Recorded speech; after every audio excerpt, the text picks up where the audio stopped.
So, good morning, everyone. Hopefully, you have had some coffee. Hopefully, you have had plenty of coffee because coffee is probably the best thing you can ever have. If anyone disagrees with me, well, then they haven't had coffee. They haven't had good coffee. Good coffee is the kind of thing that just kind of makes your day. You could be having a bad day, it could be cold, miserable outside. Heck, it could be warm outside and miserable. But then you have a good cup of coffee, and it matters a little bit less. Just a little bit less matters in terms of anything that's going wrong. You could have bed hair, crazy bedhead. You could be waiting on a quote from someone. It just seems to be taking forever before you can close a sale. Whatever it could actually end up being, real life or otherwise, we don't know. Hey, Pedro, how's it going? How are you doing today? Hopefully, you've had coffee. Have you had coffee, Pedro?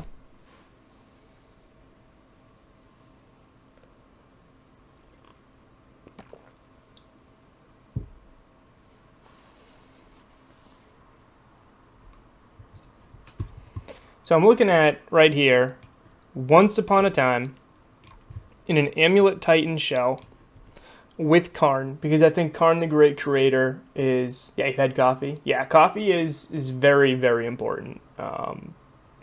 If coffee was ever... Like, if there was a prohibition for coffee, I think we would see mass rioting in the streets. I think we would see mass production level drops. I'm pretty sure every... Coffee is not exactly the type of thing you can, like, secretly make in your bathroom. Like alcohol, if you really want, you can buy some corn, you can try to make your own whiskey, you can buy some hops, you can make your own beer. But coffee, how are you going to make coffee without a huge import? So there would be mass riots without coffee. There would be a civil war. Forget all the scary stuff that's happening right now in America with talks of, every government thing that's going on that just makes me riled up. For anyone who doesn't know, I used to work with a lobbyist group, so I've seen a lot of strange stuff in my time. So I'm not a big fan of politics in general. I think there's too much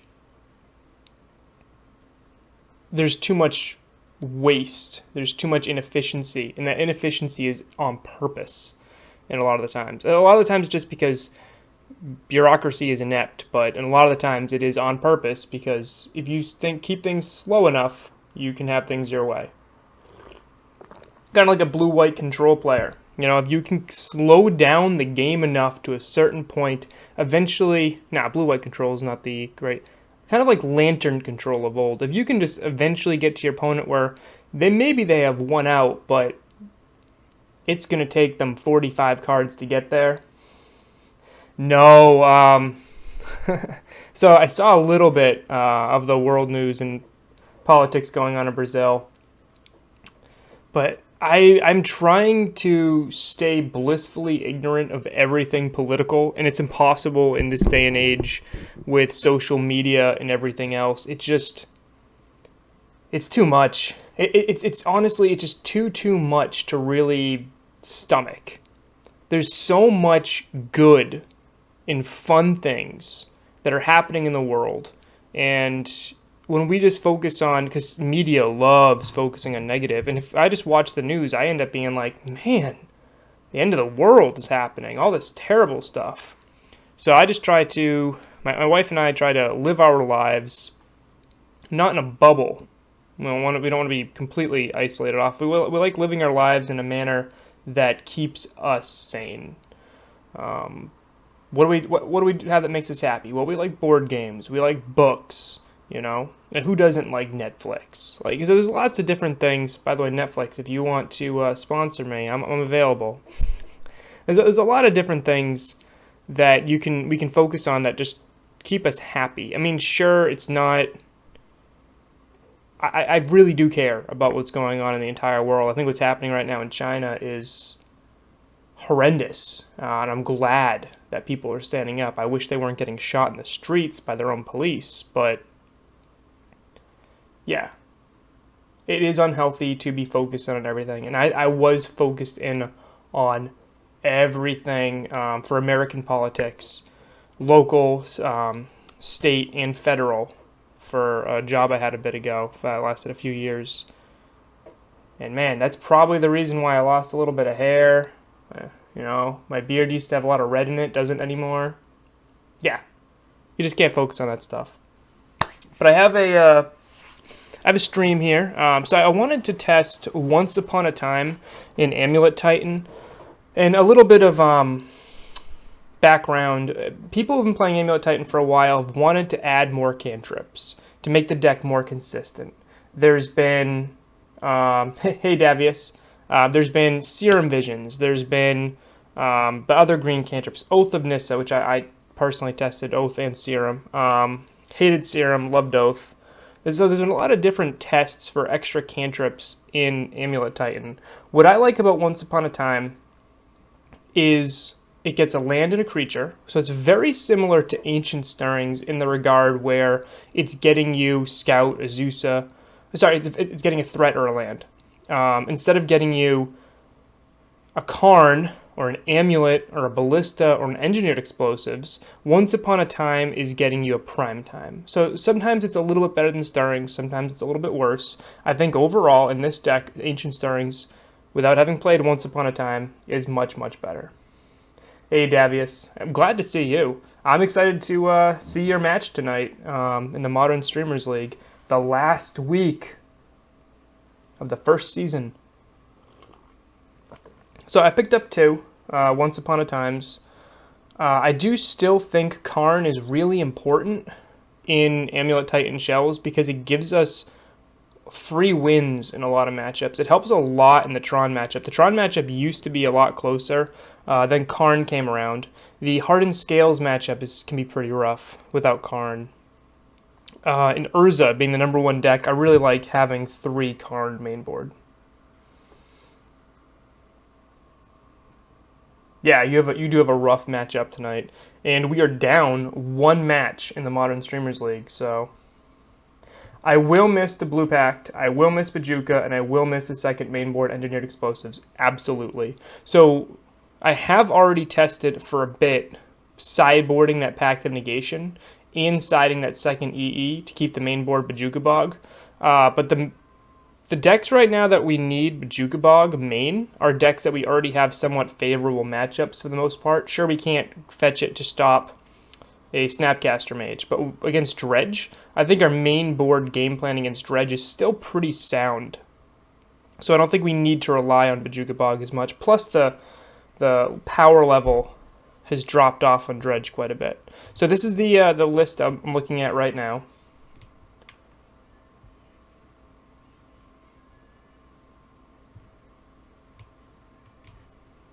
Let's hop in. Alright, let's double check this name. Amulet Titan Karn, Field of the Dead.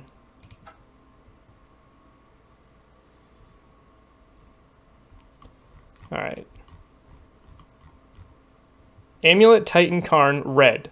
Field of the Dead, Once Upon a Time. If I couldn't have a deck that was just a naming convention that was more valid there. Let me catch up on chat. You think Bog's better than Field of the Dead? I hear you, but Field of the Dead has been outstanding for me. The Jund matchup sometimes was a little bit rough in certain spots, and Field of the Dead I think completely changes that. Field of the Dead is like County Gardens that it just on steroids. The blue-white control matchup, sometimes game 1, they could take it over. And sometimes you were put with options when you got the Titan. It's like, well, what do I get?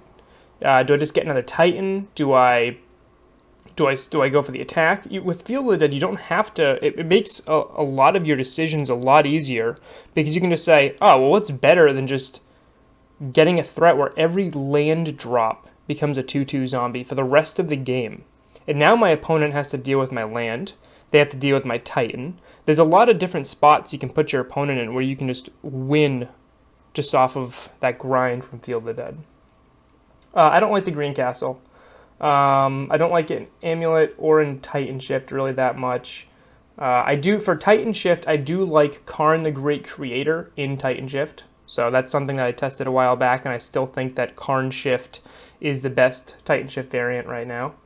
Castle is like it's nice to be able to spend 5 mana to get to 5 mana for a 6/6, but at the same time you're not using Cavern. You can't use Cavern, so Cavern just drops a lot because I have to use 6 mana for a 6/6 to give him uncounterable. So then the castle did nothing there. So I think the idea of it is better than it is in practice. It's a land that you want to have early but not late, because late game it doesn't do anything for you, because after you cast a Titan you shouldn't need that soul ring, soul land. But before you cast a Titan you need it, so you need to run extra copies of it, so now you need to change your entire mana base, run less gemstone mines. Not a fan. Not a fan. Why even play County Garden nowadays? Because Field of the Dead takes a lot of setup. You need to Titan to be able to make Field of the Dead useful. You don't need Titan to make County Garden useful.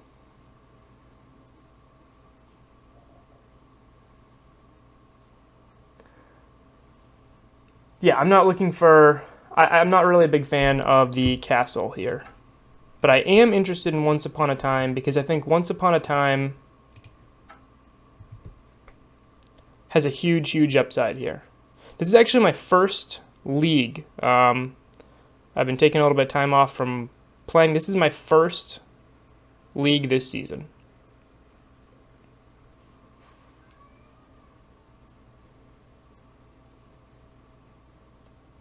I need to fetch land over a breeding pool.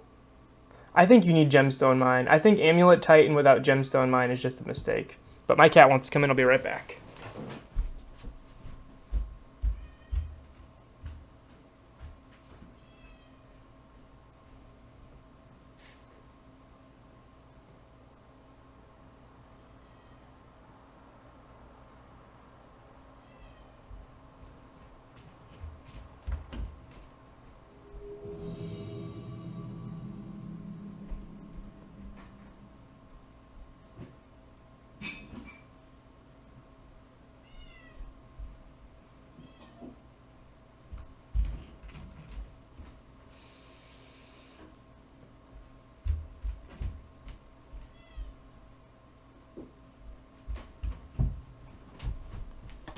I heard it, I heard it.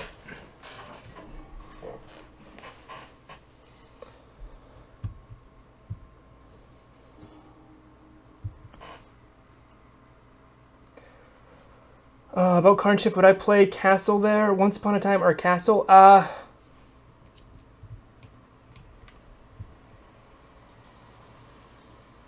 This hand is pretty bad. So I have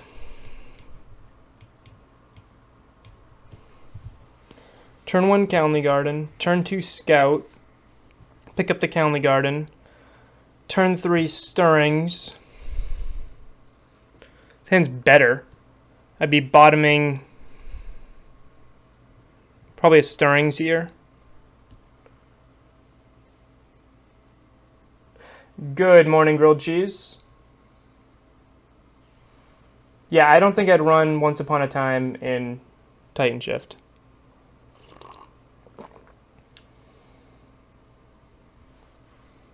My cat does want coffee. I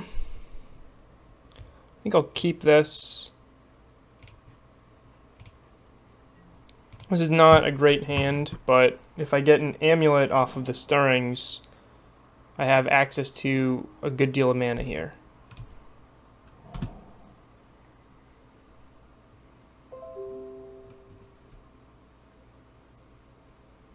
I gotta close that Google extension. It keeps popping up with like hot Reddit things. Like I don't like Reddit that much where I don't want Reddit popping up on my desktop. So Godless Shrine with Bloodstained Mire. We're looking at not Shocking, so not Shadow. Mardu. Is this person running my MSL list? That would be pretty sweet.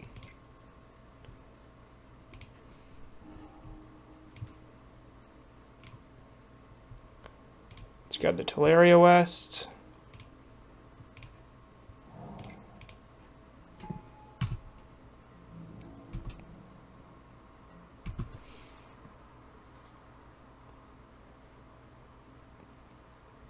I could have bought him the Boros Garrison. That might have been correct. I was just looking to keep as many lands as possible in my hand. And without an amulet, I'm less inclined to be able to combo off here.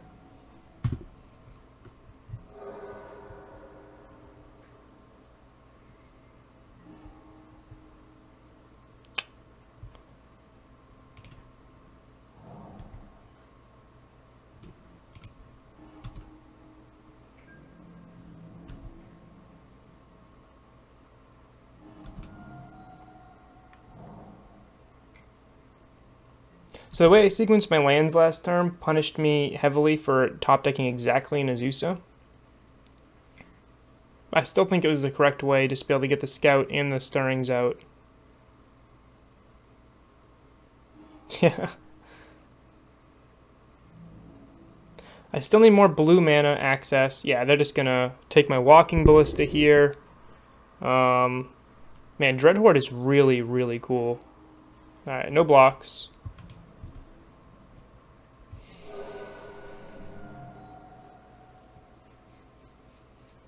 Azusa is probably my best draw here.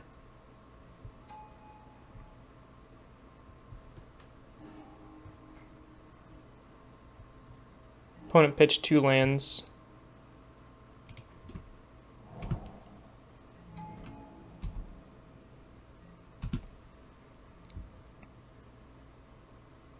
Good news is my opponent's clock is so bad that if I just top deck a Titan in 2 turns, I might just be okay.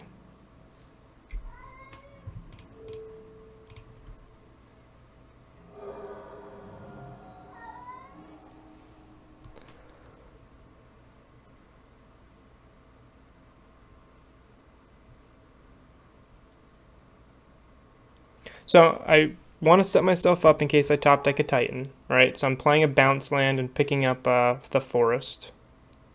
That way I can play the forest next turn. Not drawing particularly well here. The engineered explosives I can put on 2 to kill the Dreadhorde. What other things might I want the EE to be used for? I don't really care about the Pyro. So I think I just care about this Dreadhorde here. I could put it on 0 to deal tokens.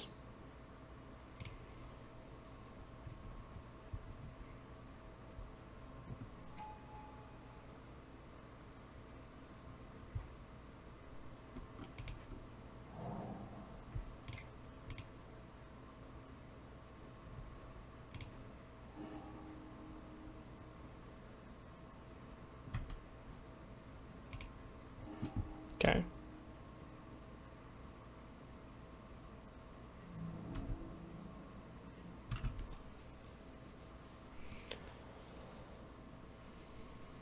A little 1-for-1 there. Stops my opponent from being able to Dreadhorde bolt me, which can save my life total a little bit.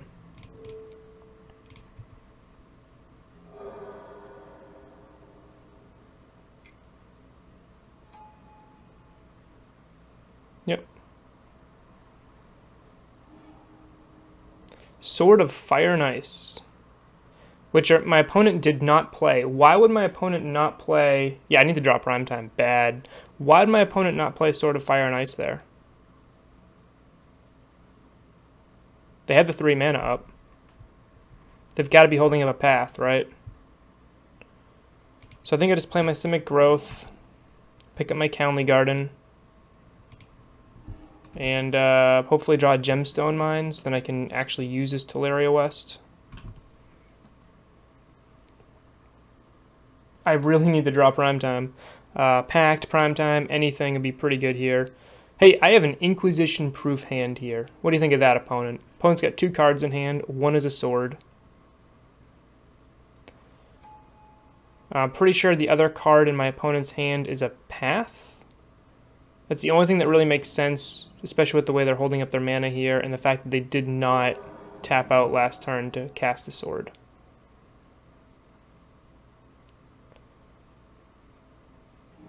Okay. How do I want to do this? I can play Prime. I cannot attack.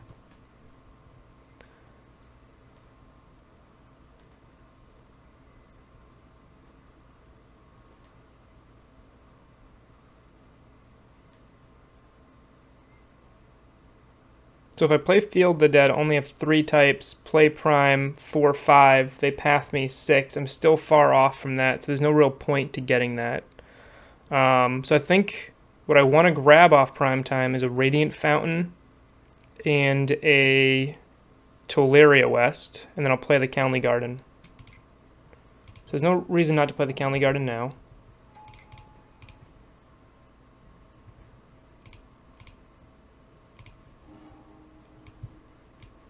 Okay, so let's get Tolaria West. So I'll have blue for next turn. So next turn I'll have the 3 mana here with the Tolaria West. So then I can get this, and then go 2, 4, 5 with the Radiant 6. The next turn I get a Titan also. Can I set myself up to attack with that Titan? I don't think I can.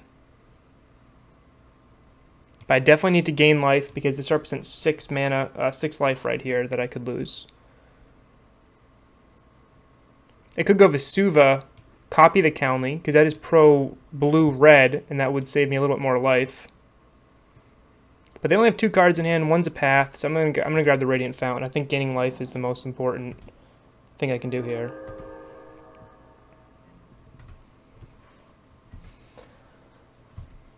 Drew Prime Time.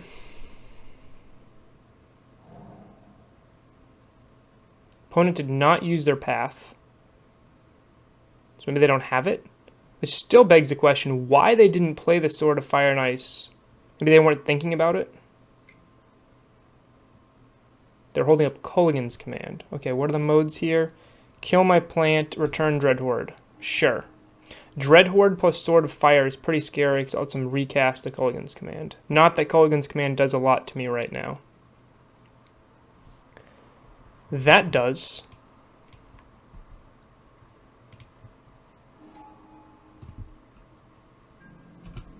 Okay, 6, 7. I'm at 3.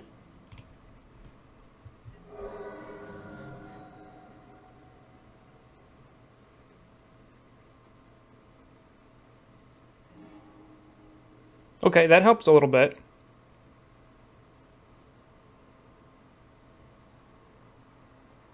So they can equip the Sword of Fire and Ice to the Spirit and just kill me, right? I can't stop that unless I EE. Opponent's got 2 cards in hand, so I can cast Engineered Explosives. I can get Engineered Explosives. No, I only have 1 main with this deck list, so I cannot get EE. That is not an out. I already used Walking Ballista. I already used that, so I think I'm just dead here unless I gain a ton of life, right? 1, 2, 3, 4, 5.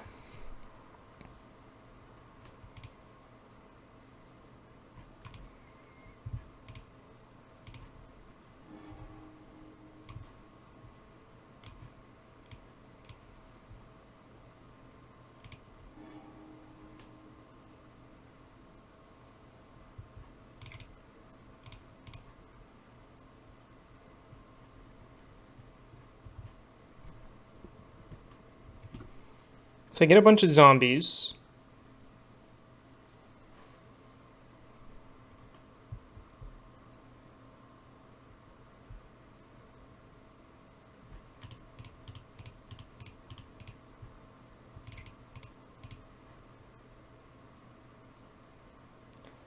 This is going to be 3, 5, so I need to play Radiant Fountain twice. So I think what I want to do here is not play my land drop.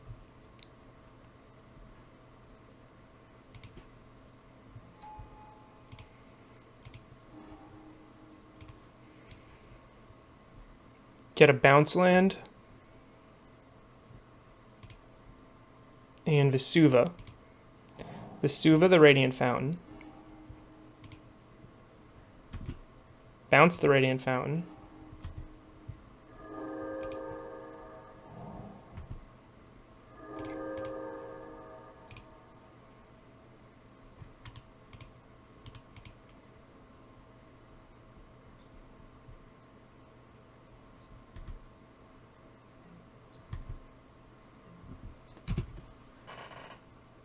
Hey, Capolo. Yeah. 10-0 in the Modern Streamers League. But it looks like I'm about to be down a game here. Bolt kills me. burn spell kills me. Yep, that's going to put me down to 2.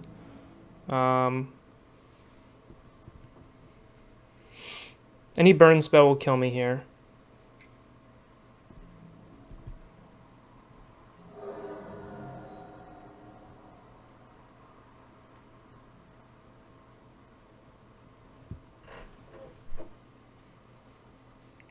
I got 10-0 with the list my opponent's playing against me here. Already being punished for only having 1 Engineered Explosives main board. This is why we run multiple. What is my out here? I don't really know if I have any. With my Ballista and my EE already being in the graveyard.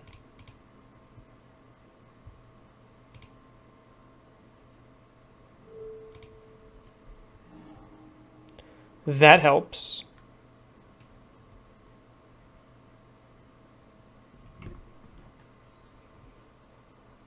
So I either need to kill my opponent, which I cannot do, right? I need 9 mana to cast a Titan. I only have 8. I could have 9. So I can cast another Titan. Won't do anything though.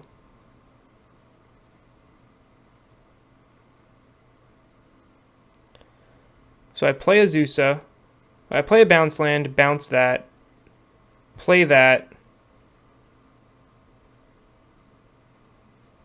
attack, pick it up. So I can gain 4 life, go up to 6. I think that's like the only thing I can really do here. 4 eat your bust. What's my list? I can pull that up for you. It's right here. 3 Karn.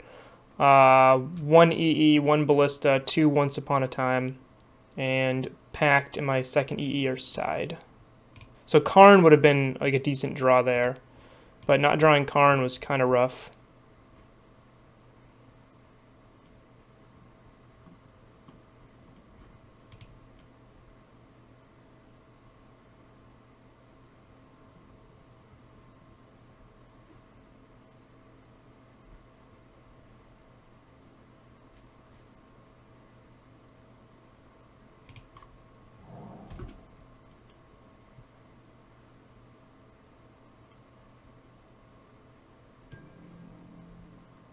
See you, Capolo.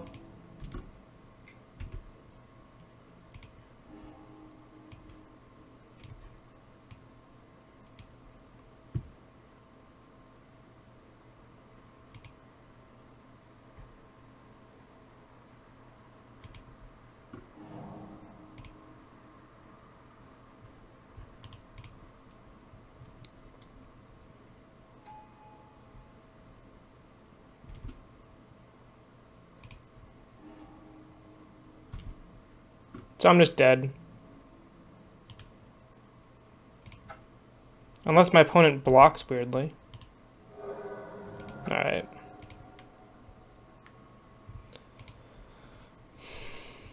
So I want Rex Sage, cut Karn, Hornet Queen seems alright.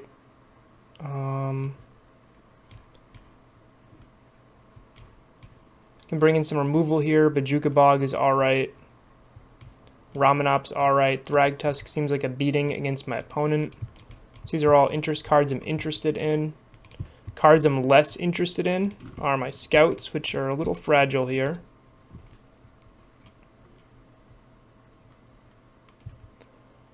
Less interested in Ghost Quarter.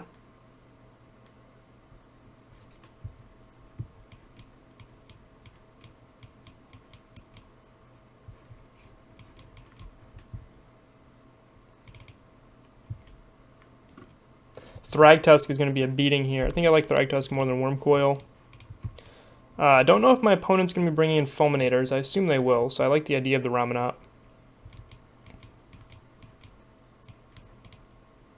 Hornet Queen seems good against any go wide deck. And a Braid hits if they have anything that's relevant. I don't really think I need to dismember. So I should actually be all right in this matchup. It just took forever. I had a turn 6 Titan. Like, so I cast a Once Upon a Time. if I hit...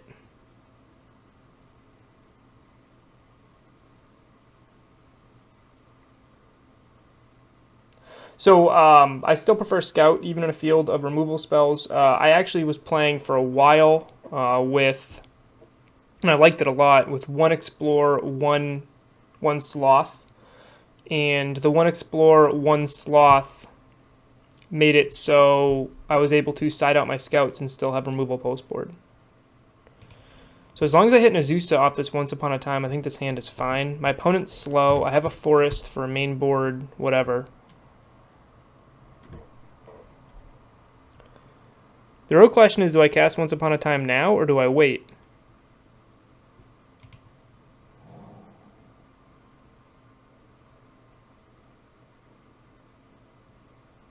Because I sided out, unless it hits exactly Sloth, I think I just wait here.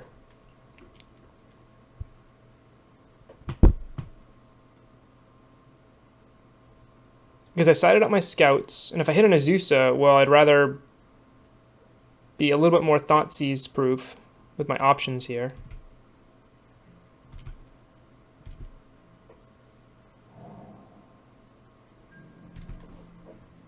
So I can wait till I draw here. Okay, so see, I drew the Azusa, so I don't have to worry about Once Upon a Timing the Azusa here.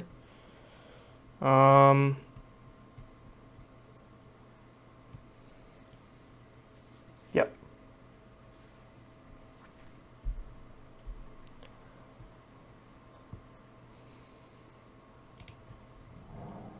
I think I gotta still wait. Again, the only hit I care about is Sloth, and I'm playing Azusa next turn anyway, so I don't really even care about that. I think I'm just going to hold on to it again, just to give myself a little bit more information. If my opponent Thoughtseize me, then I can just wait, and I can Once Upon a Time to try to hit an Azusa. If they Thoughtseize take prime time, I can again do something like that. I don't see a benefit in casting it right now.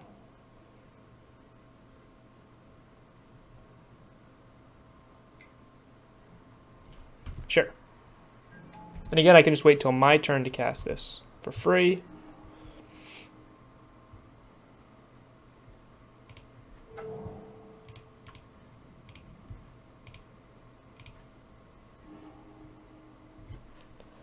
I have 1, 2, 3, 4, 5, 6. I have 6 mana available to me. I can grab a prime time or I can grab another land. I think I'm just going to grab the other prime time for a bit of redundancy here.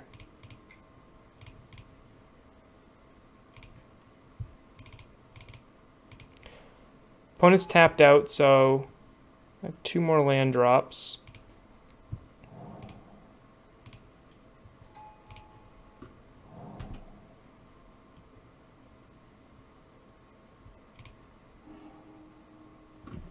Okay, so I am Thoughtseize proof. I am not Fulminator Mage proof.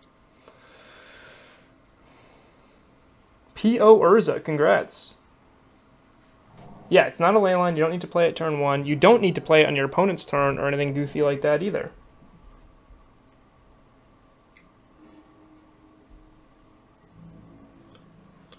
Yeah, that didn't do much.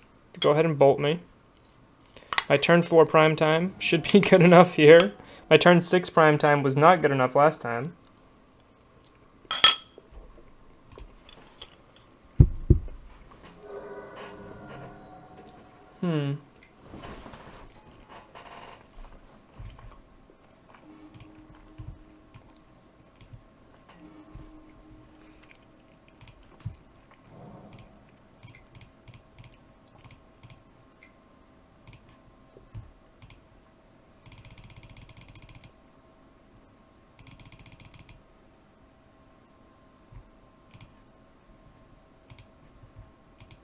Oh, it's on human. Whoops. It's like, why can't I cast my Duder?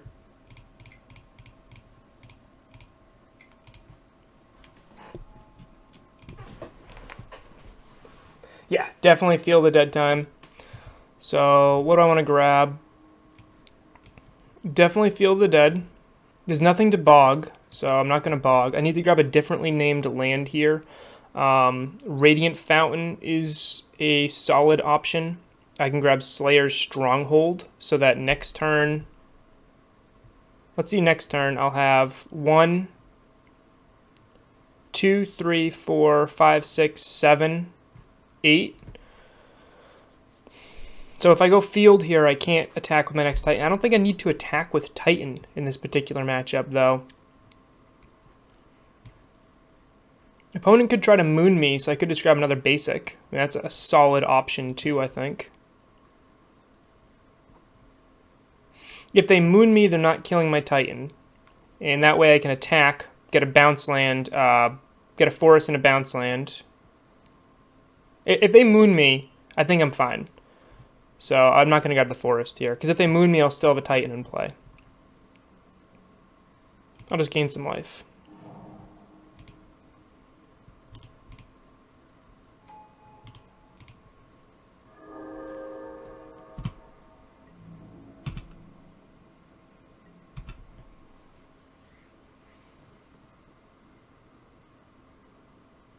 Yep, they can Thoughtseize me. That's true. I mean, if they seized me and mooned me, I mean, that would stink, but then I would still have a primetime in play. Like, I'm trying to think of what my opponent can do to beat me here. They have to deal with the primetime in play, but I also have a primetime in my hand. So, I didn't pay for a pact. I have no pact to pay for, so, I mean, they're just dead here. They know about the second Titan in my hand, maybe. Okay, Force of Vigor, maybe? I think my opponent's only way of winning is really with equipment, right? So that might be something I'm interested in here.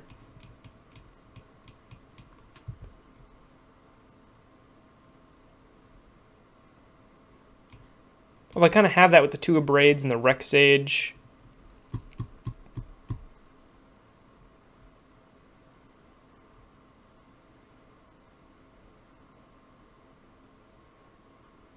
I don't hate the Force of Vigor. Yeah, and if I Field of the Dead is absolutely busted. It is such a good card.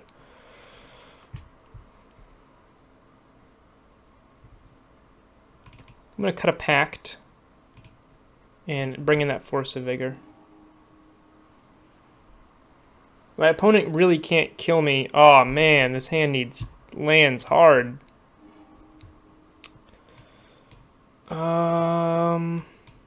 Yeah, I can keep this. I have turn 1 ramp. I have an eventual threat. I just need to draw lands.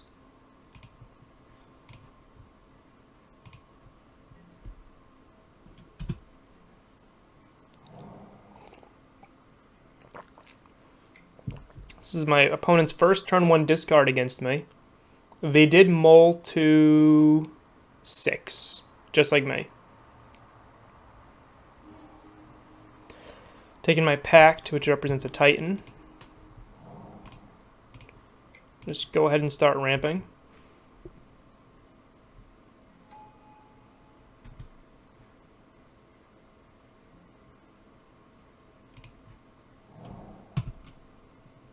I thought about putting the Teleria West in play, but I don't need it because I would have put it in play if I didn't draw the Gemstone Mine there.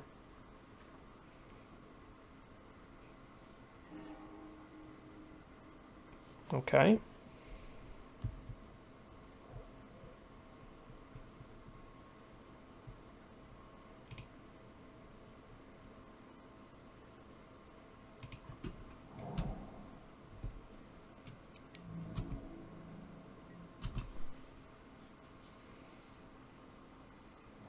Needing to get to 7 mana is a bit rough here. I do have 6 total mana accessible to me. Not till turn 5.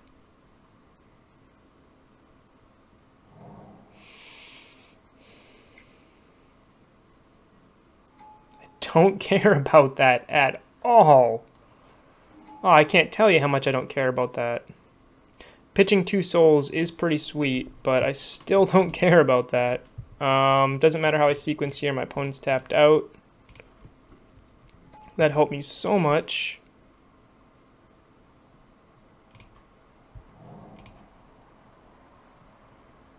One, two, three, four, five, 6.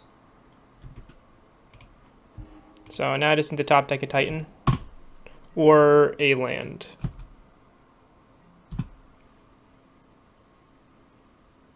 or a bounce land.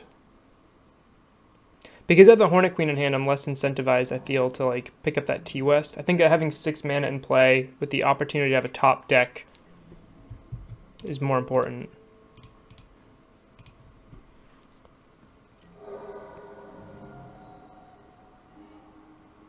Kolaghan's Command could be a little beating here. But if I top deck any untapped land, I'm Hornet Queening my opponent here.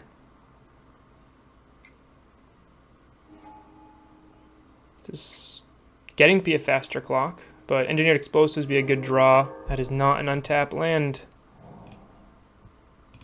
1, 2, 3, 4, 5, 6. Okay, next turn you get Hornet Queened opponent, unless you have a Thoughtseize or a Kolaghan's Command, which I think if they had either of those, they would have played it last turn. So they need to top deck that.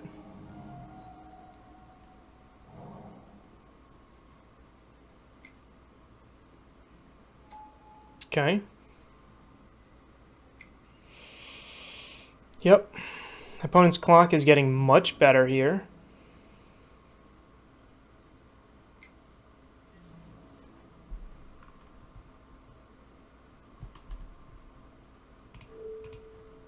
Here's the question, do I block the Grazer to stop them from drawing a card? Do I block the Spirit here?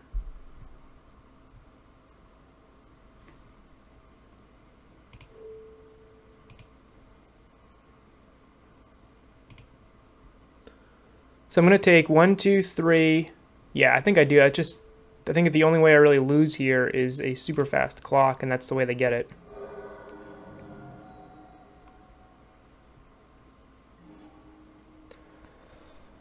Okay, do I play Hornet Queen or Primetime?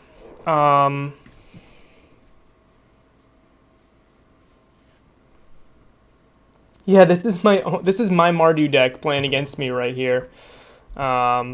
I should ask my opponent if they watched me in the Modern Streamers League. 1, 2, 3. So I can play. I can't attack with Titan. I can play Titan and get a ton of zombies, right? I need to blow up that Sword of Fire and Ice. So picking up that Tolaria West would be kind of nice. Having the Hornet Queen just completely stabilizes my board, though.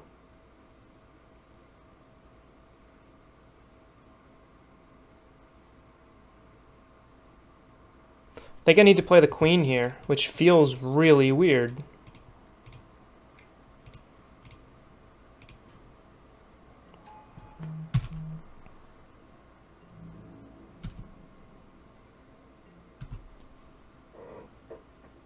It might be correct to play Titan there, but I think the only way I really lose is if my opponent is somehow able to burn me out, and that's possible without my spirits.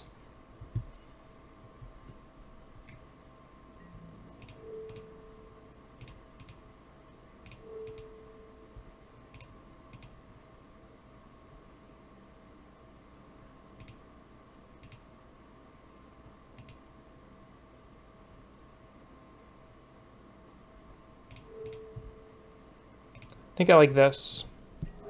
I'll go to 13. I still have 2 blockers, so I can still survive 2 more rounds. Yep, okay, so unless they have exactly Thoughtseize, I'm fine here.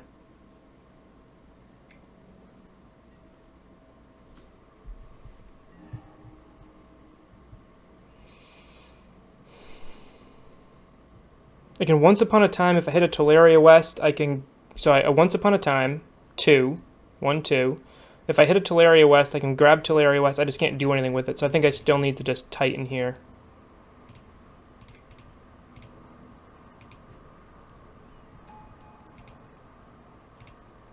One, two, three, four, 5 differently named things.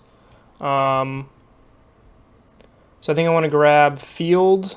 Man, I really, really want to gain some life. I really want to pick up that Tolaria West.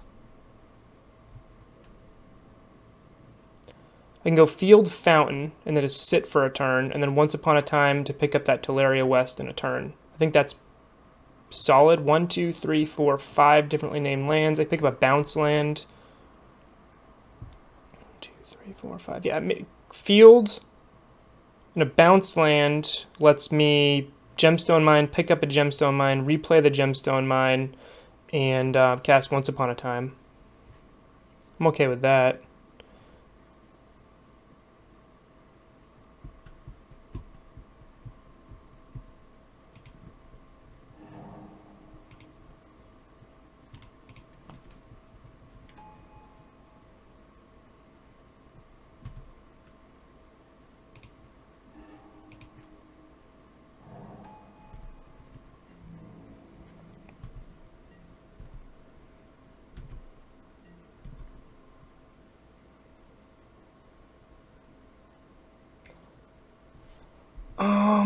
Yeah, let's cast this.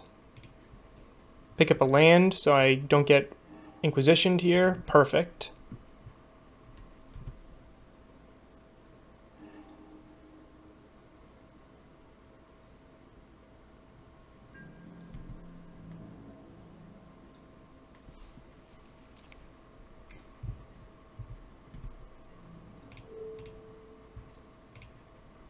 Only care about blocking the one with the sword.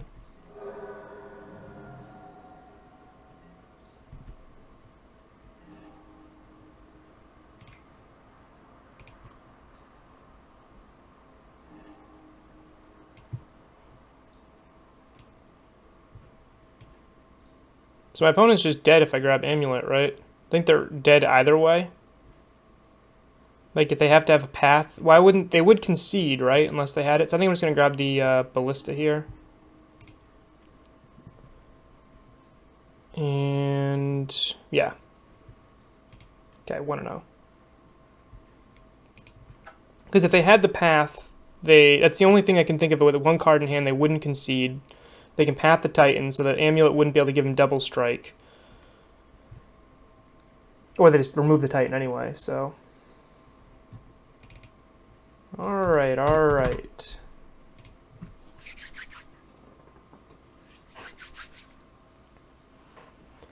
So, to go over my line a bit ago, Lajoso, the reason I played Hornet Queen first was my opponent was already whiffing on Thoughtseize effects, and I don't know which is more valuable in that particular board state, but I know that stopping my opponent from drawing extra cards off of their Sword of Fire and Ice and the ability to burn me out really quickly, like that was my opponent's way to win, was using the Sword of Fire and Ice to draw cards, Thoughtseize away my Titan or Hornet Queen, and burn me out. Hornet Queen just basically gave me 4 turns to stop that from happening. I won the die roll against Sheng EIW. This hand's fine. I need bounce land.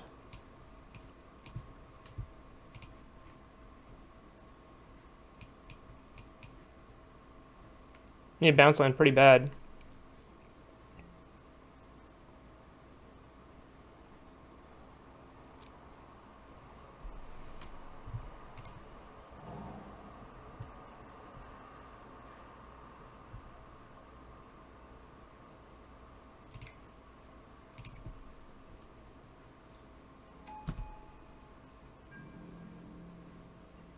So I can use if I end up getting a bounce land, I can use the Grazer to kind of give me an extra mana off of a bounce land with Amulet.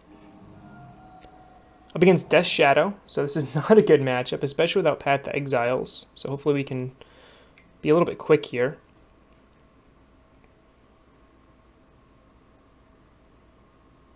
Opponent's gonna be like, why didn't you play the Grazer and the Amulet? Well, opponent, I was trying to Titan as fast as possible, and you ruined that. See, I drew the bounce land just like on schedule, so I would have been able to cheat out my Titan a little bit quicker there without disruption.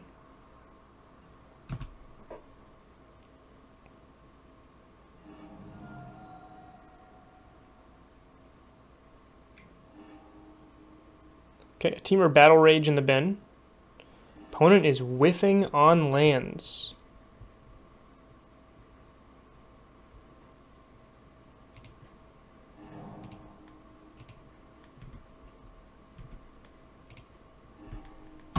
Okay, I need an Azusa.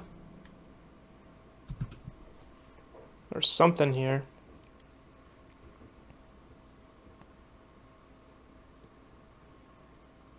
Looking at a turn 5 Titan.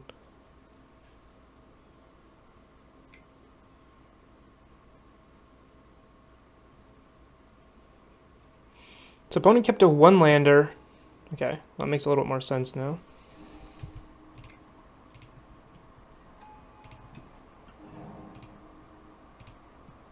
Okay, we have Titan next turn unless they Thoughtseize.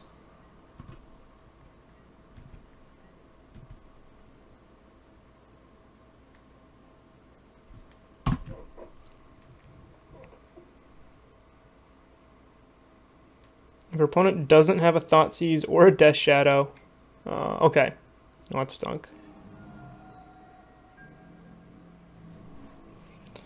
We got Plants for Days though, and we know that they already got rid of 1 Teamer Battle Rage, so they usually only run 2.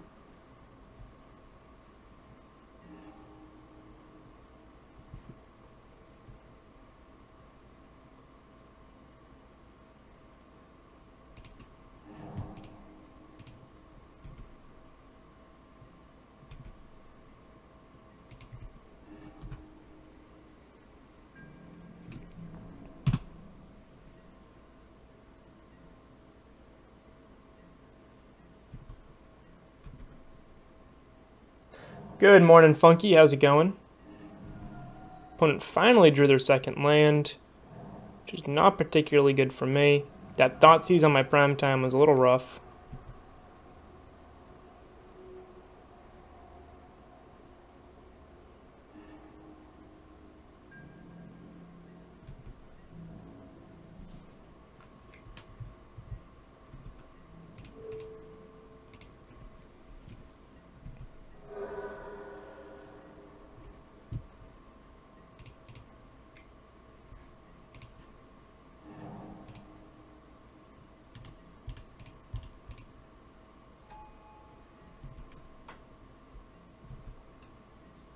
Titan.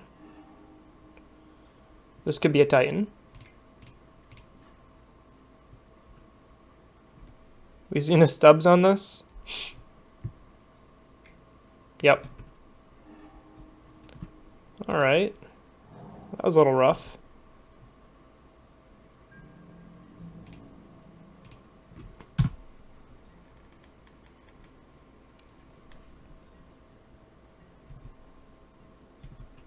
Green decks are the best decks. Absolutely. I mean, we've been walling off my opponent for a while with just these little plants. We know about 1 Teamer Battle Rage that they had to exile to cast a Gurmag Angler.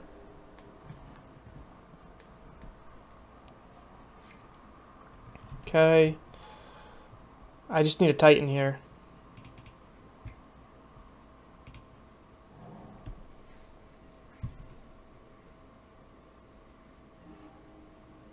Two, 4, 6. Hey, that's actually not bad.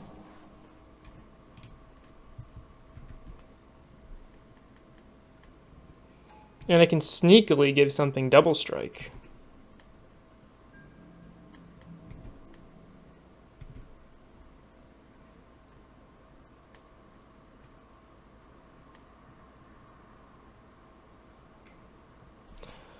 Okay.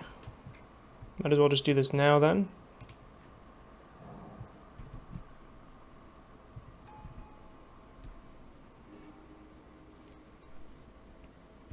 So if they can't grow Shadow, I can actually chump it with a zombie and kill it. They can grow Shadow. So forget I said that. Okay.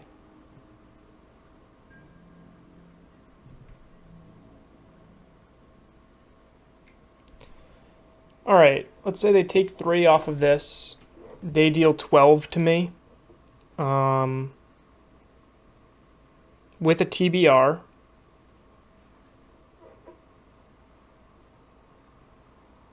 Be 14, 19. I'd still be at 1 with a TBR unless they have a Street Wraith. I don't think I block here.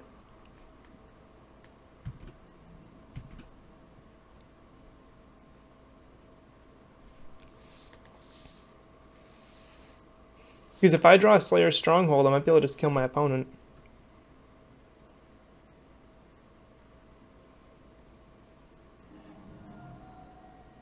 How do I kill Gurmag?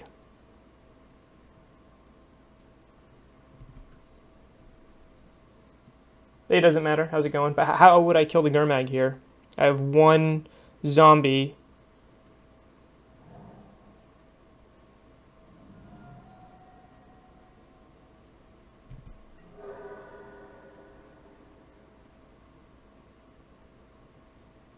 Okay. So a Slayer's Stronghold off the top, I can kill my opponent. I can play the Slayer's Stronghold, get a zombie, right? Give it +2 attack and haste, swing for 6. I can't do that anymore. Prime time off the top is what I need.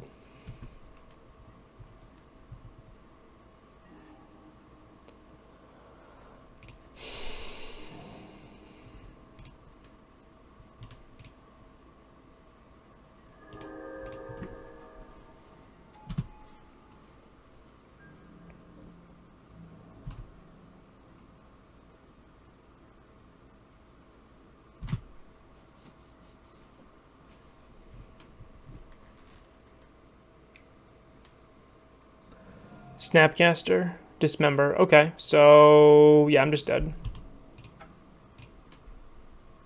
I felt so close in that particular game. I just don't feel like I drew particularly well.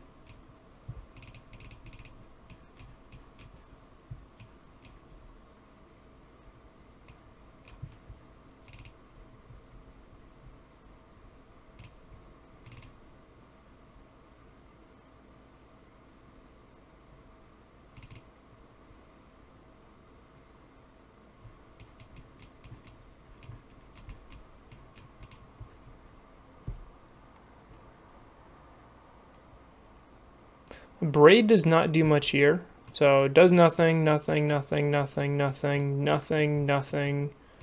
It's okay. I think I'd rather have the extra EE. I like Thragtusk to buy me time and block Gurmag. Dismember kills Gurmag. Hornet Queen buys me time. Wormcoil kills everything. Ballista kills them. You're playing against Grixis Death Shadow too? Oh, sorry, I never, there I am. I am 1-0. I forgot to hit the transition button.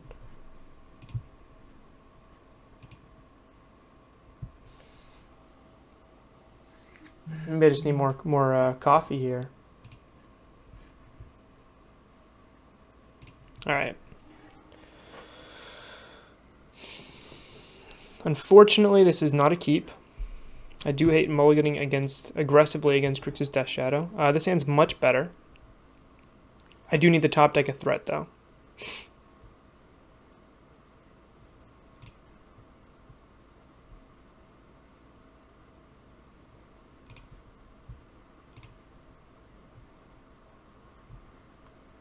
I think the Amulet is more important than the Scout, so I'll play Amulet first.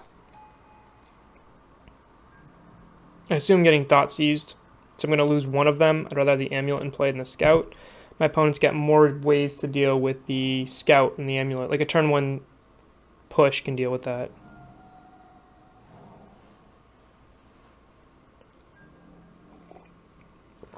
No Thought Seize. Okay. Azusa. Not an Azusa.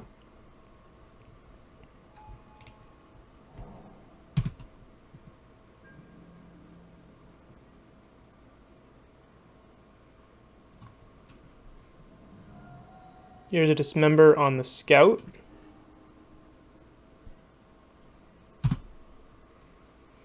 If I draw an Azusa or a Sloth, I can Thragtusk next turn.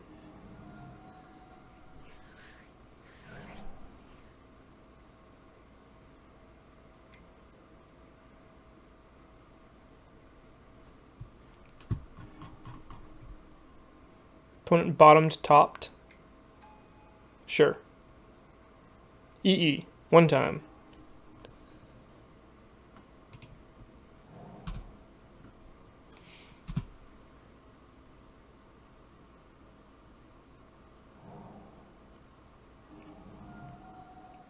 So I beat up on Mardu, playing another Thoughtseize deck here. This deck, the difference between the Mardu deck and this deck is this deck has a 6/6 attacking me. The other deck had a bunch of 1/1s. I can deal with a bunch of 1/1s. A 6/6 is a little bit more of a problem. So what I'm hoping to dodge here is a counterspell.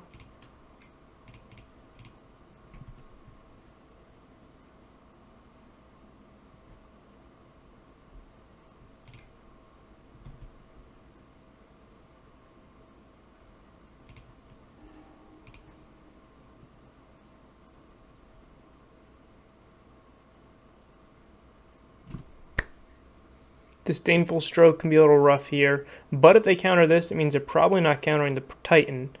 Titan next turn with the Gruul Turf to get to 6 mana. Unfortunately, I don't know if the Titan's going to be enough to catch me up if they counter this.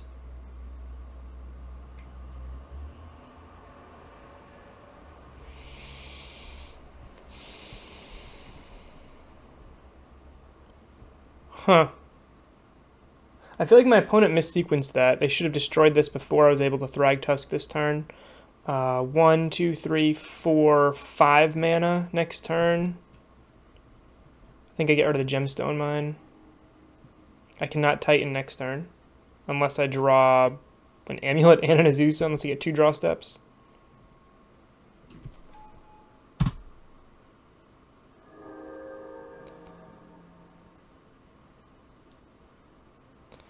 So if my opponent does nothing and attacks me and doesn't kill me, then I get to kill them with a Thragtusk and a top deck Ballista.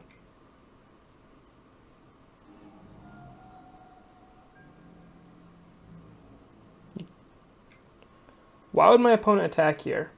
It doesn't matter. What's your confession? Like, if they have TBR, I'm not dead. So they have to have a Gurmag or something, right? I just don't block here. They're at 5. I have a 5/3 in play. There's got to be a reason for this attack. It's got to be Snapcaster Mage, right?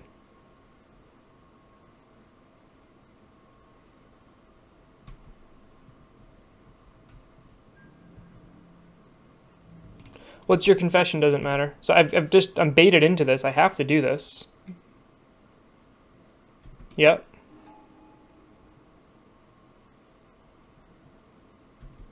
Sure.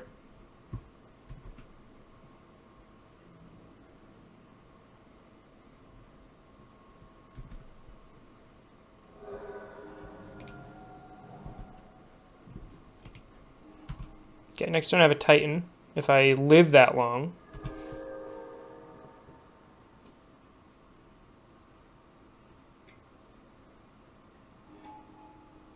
They have a Bolt. Dismember? Dismember should do it. Yep. I hate Dismember so... Actually, Dismember does not do it unless they dismember their own Snapcaster Mage. Opponent, are you going to dismember your own Snapcaster Mage? Alright, or wait till after blocks, then you can kill him.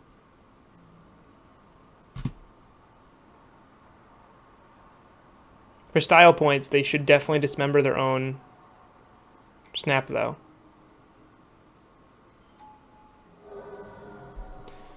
Alright, 1-1.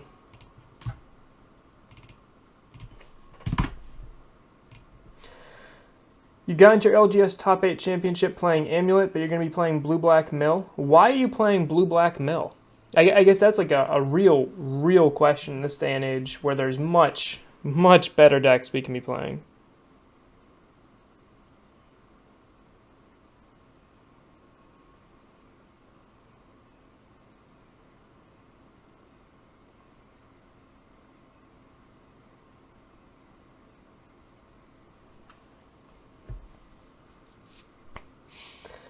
I feel like Mill is a deck that everyone wants to play once, and after they play it, they're like, oh,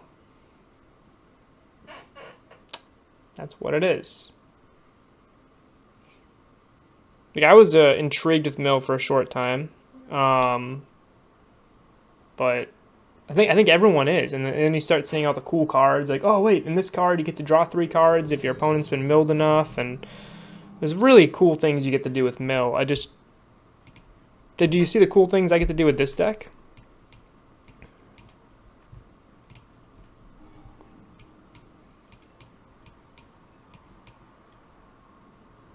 So turn 1 Stirrings, dig for an Amulet.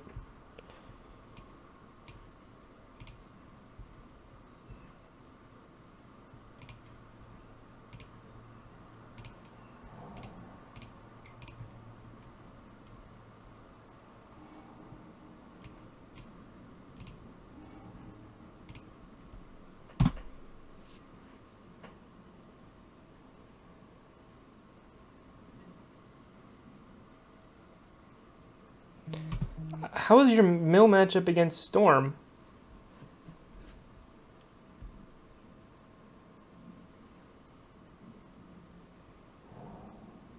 I feel like Storm wants to be milled a bit, right? 3 Thoughtseize decks in a row. Discard 3 black decks in a row. This is incredible. Last few leagues I've been doing, and this is my first league this season since the new set came out. My last few leagues I've been playing have been all blue decks. So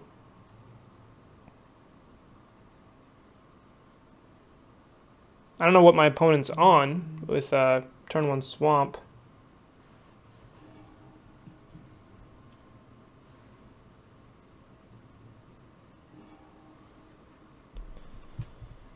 Okay.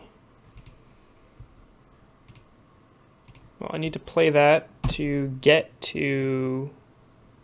another pact, because I need the other blue.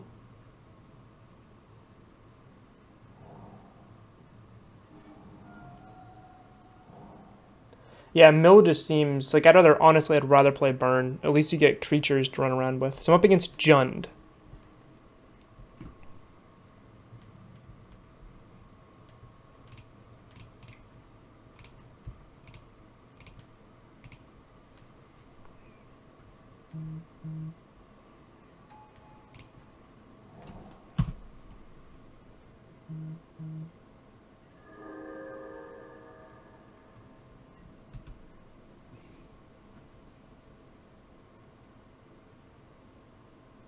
If they want to trophy my EE, that's kind of on my plan anyway.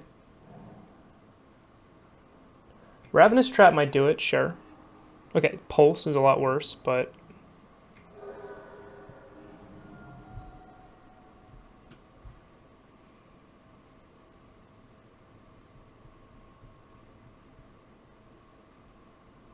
Not having ramp makes Amulet Titan feel so much worse.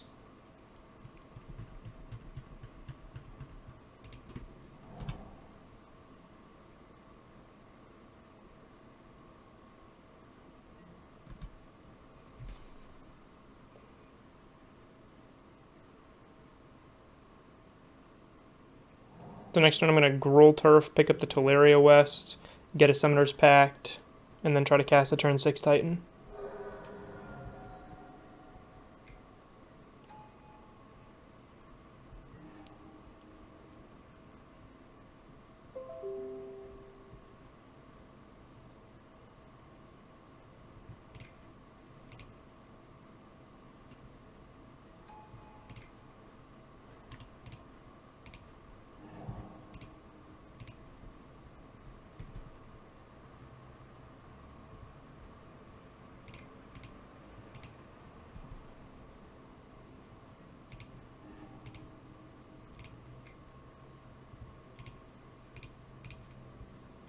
So opponent was holding up trophy, but they chose not to trophy either thing, showing a little bit of discipline here.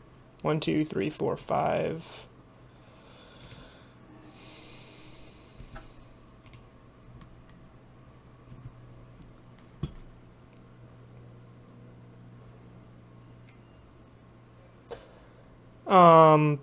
Storm against Amulet. If you're playing a good Storm player, you don't stand a chance.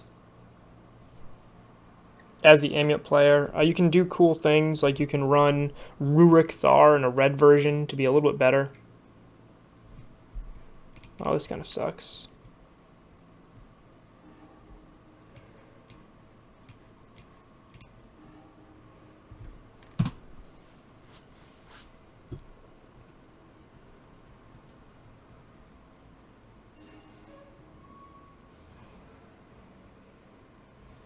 Opponent's choked on black mana here. They're gonna...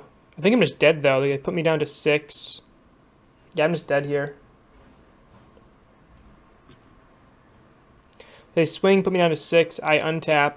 Unless I draw a Countley Garden, I'm dead. But they probably have a removal spell for it.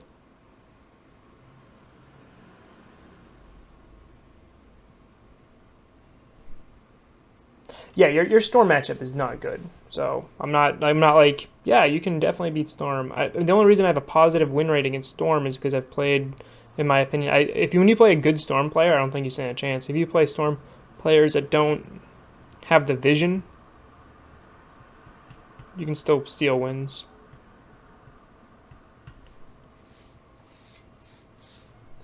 Yeah, I'm just dead here. Countley Garden's my only real hope. And I die to a bolt. Nope, that kills me.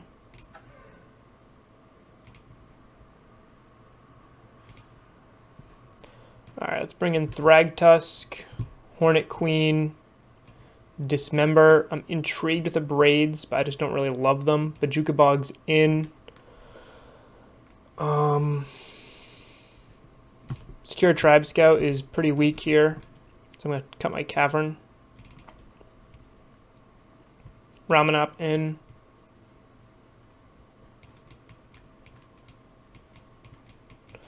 Ballista out. One packed out. There we go.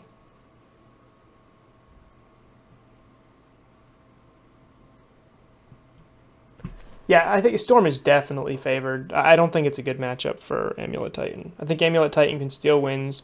That's why people say Amulet Titan has no bad matchups, because Amulet Titan can, you know, oh, I drew 3 amulets. What are you going to do, you know? I wonder if I could have done anything differently last game. I think my Mull to 6 with a slow hand was punished against the Thoughtseize opponent. Could just rip my hand apart and just beat me down with Goyfs. That Inquisition really, really punished me, because then I couldn't even Titan.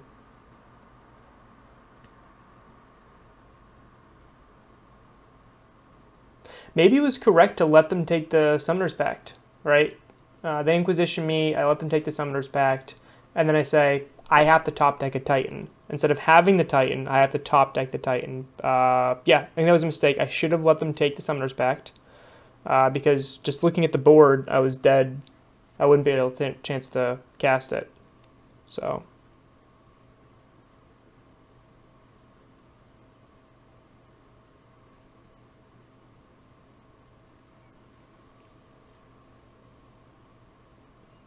Opponent's taking a little bit here. What's my favorite Pokemon?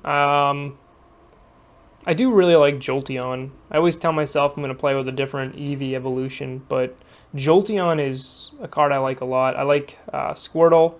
I like Oddish, oddly enough. Sandslash. Like Tauros.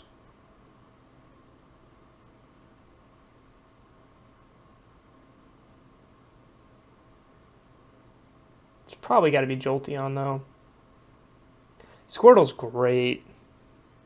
I don't like Wartortle as much as Squirtle. Just like I like Oddish more than I like Gloom and Vileplume.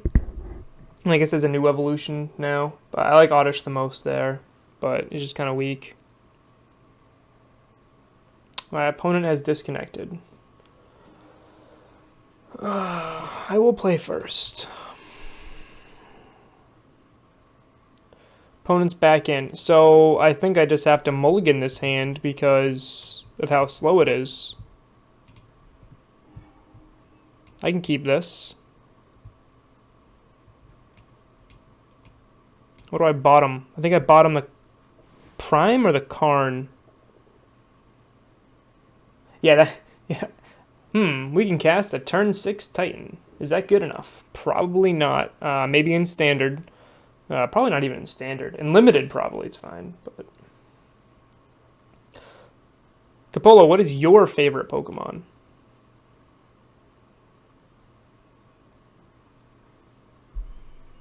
I'm going to keep this. I just have to... I think I'm bottoming Karn.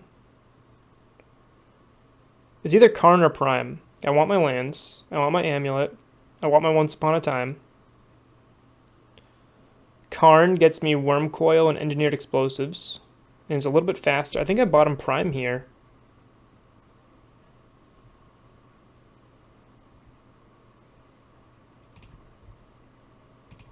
It felt super weird.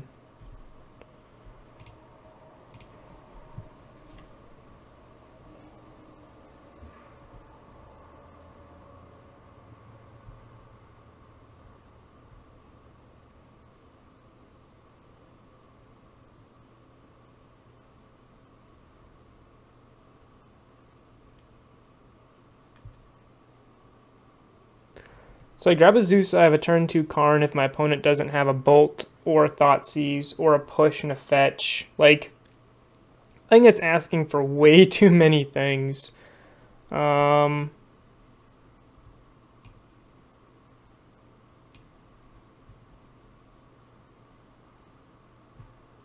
still think I take her though. It just stinks I now have 2 primes in the bottom of my deck.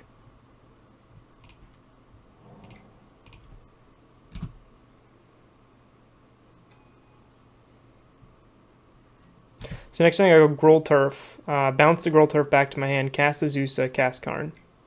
Nope, not doing that anymore.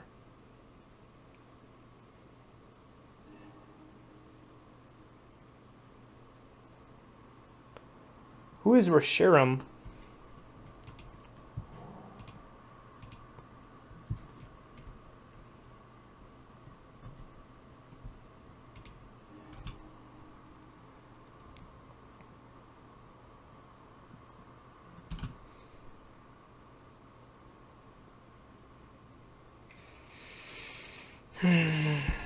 Man, I really wish I took that Prime now. Well, I think it was correct to take the Azusa. If Azusa had survived, I think I'd be in a fine spot.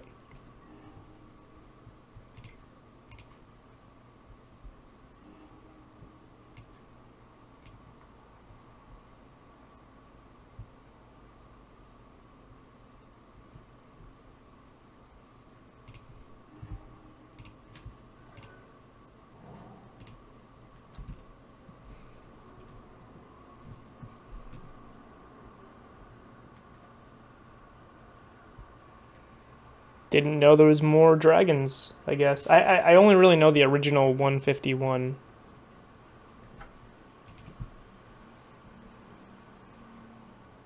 I need a shuffle effect to get the 2 primes I have in the bottom of my deck up.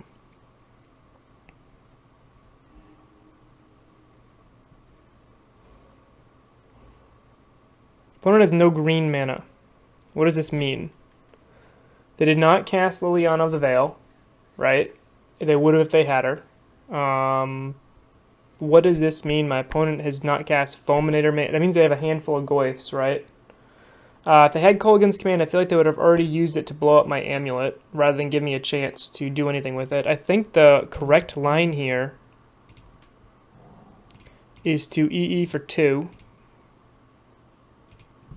and hold it up. Now I'm in a situation where if I top deck a Titan and I still have my Amulet in play, next turn I get to cast Titan. Okay, no K command. Kind of baiting that out here.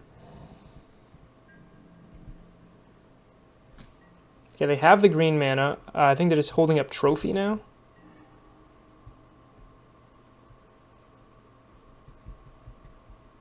Alright, what can I do? Play the Simic Growth Chamber. 1, 2, 3. And get the T-West. Yeah, I think that's my line.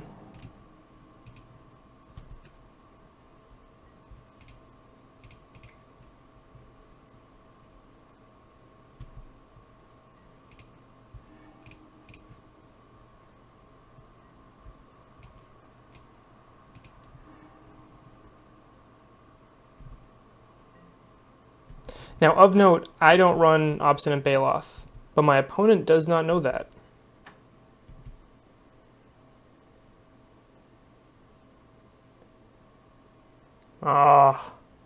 Grilled cheese. Well, thank you for the support and watching me, but that stinks. That stinks that you, your 5-0 dream died. Okay, don't get anything. They have no lands.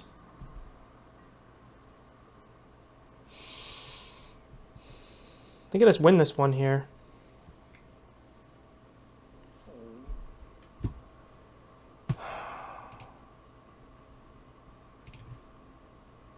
One, two, three, four. They can't Fulminator Mage me. So I pay for my Pact. Yeah, I just get Prime.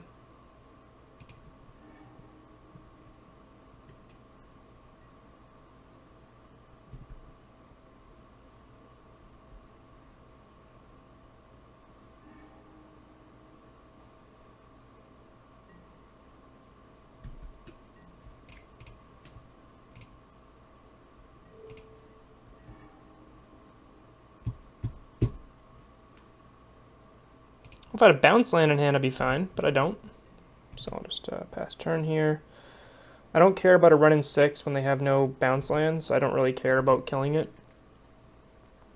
Lately the Dream is 2-3. Mr. 11th place at the Legacy GP.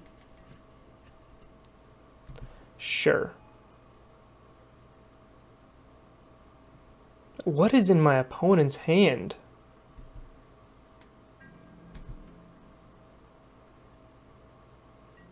I feel like it's just a bunch of goifs, right? 1, 2, 3, 4, 5, 6.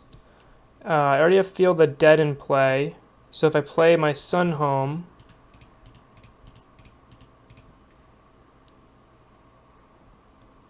yep, so I play Sun Home. 1, 2, 3, 4, 5, 6. Play Titan.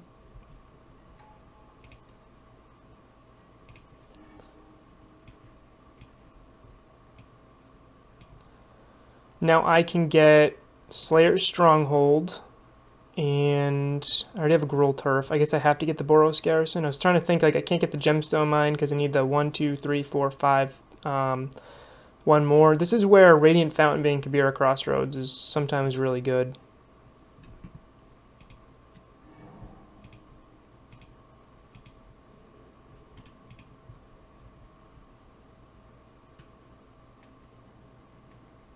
I needed the, we needed one more colored source, red or white, to be able to attack with Titan.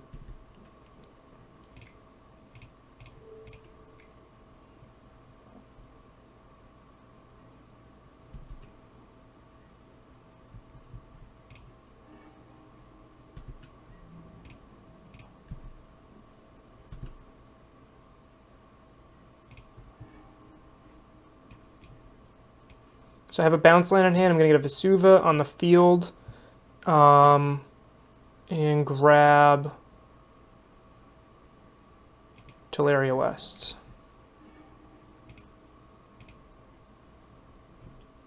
And this game's over.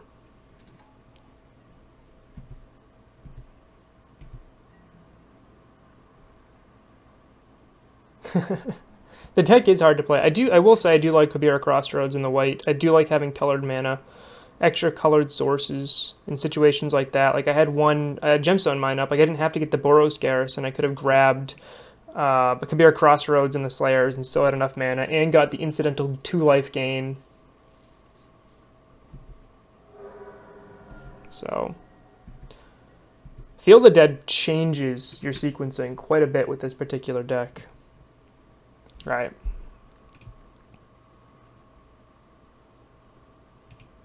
Let's roll it back out there. So Karn is primarily there to grab an EE or a Worm Coil, and sometimes a Ballista. I'm really, or a Pithing Needle on the Liana. Like I'm not trying to lattice my Jund opponent.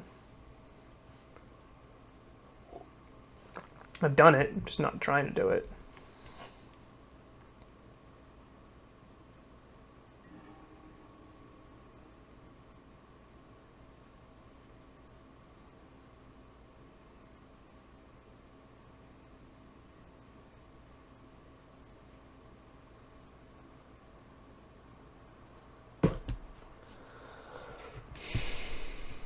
I actually like this hand. Once Upon a Time is hard to evaluate here. Like, what is Yeah, I'm not casting Once Upon a Time here. So here they have to take the Amulet, right?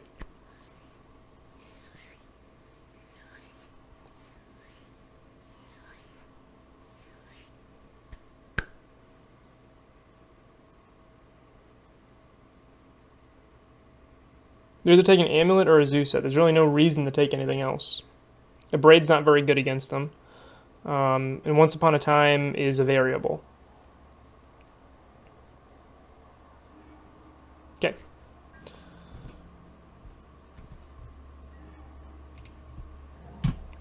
Pass. If I still had Scouts in my deck, I would cast Once Upon a Time now to try to hit a Scout, to do a turn 1 Scout. But I do not have Scouts in my deck, so there's no point in trying to grab one right now. I can just hold on to Once Upon a Time, get more draw steps, and see how that goes. I win this, I'll be 2-1 in the league. Fix those basics? What do you mean? They're mismatched intentionally. So because of Field of Dead, I'm running a snow-covered forest and a basic forest. Unless you're complaining about this art for the basic forest. And that's a completely valid complaint. The basic forest is pretty, but it's not ideal. Goif. Sure.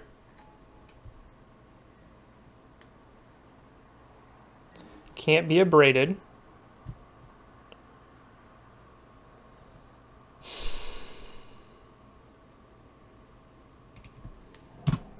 Okay, it's going to pass here.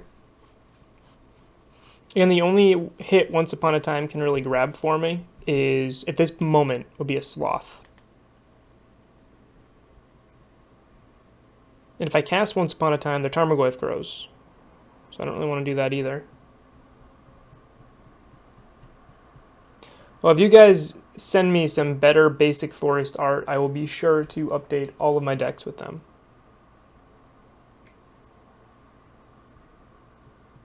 Sure.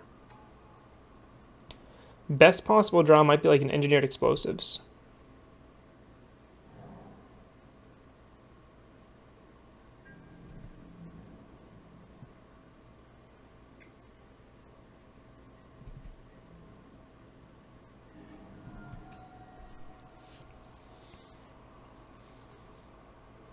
I didn't realize the Tarmogoyf shrunk a little bit because of that. Okay.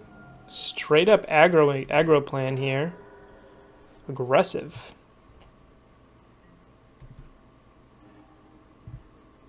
Alright, now I'll cast this, because I'm going to be casting Azusa, so.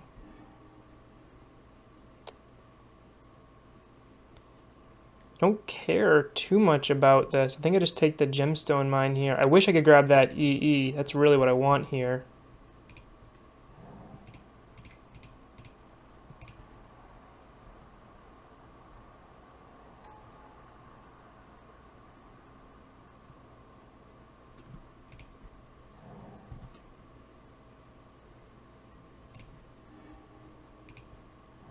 One, two, three, four, five.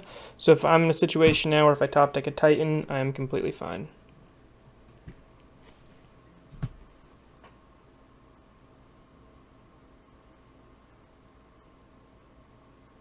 That seems like a lot of effort to get the prettier art. Now I'll do it in paper. In paper, I really like my art in paper. Hopefully they minus here. Yeah, perfect. I'm still hoping to just draw a Titan off the top. Not much my opponent can do about a Titan off the top here. If I get a Titan off the top, I can play the Ghost Quarter, cast Titan. I can get Field of the Dead and like Radiant Fountain and just be kind of set up, or Field of the Dead and Tolaria West. Because I would have 1, 2, 3, 4, 5 differently named, then I'll grab 2 differently named ones also.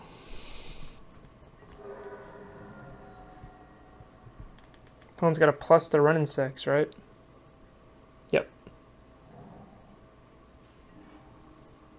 That is not a Titan. It is a Titan next turn. Unfortunately, it's 5, 6 damage. I'll be at 2 life. I don't really like that.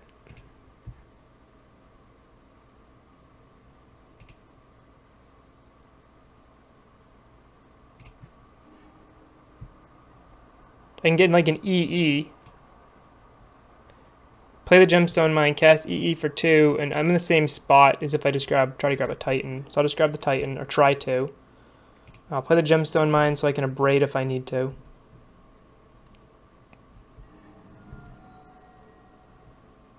You know, my opponent doesn't know I don't run Baloth. I don't. This would be a good. This is one of the few spots where Baloth is much better than Thragtusk. But we saw last match, one of the reasons why I like Thragtusk more is Thragtusk can actually block a Gurmag Angler.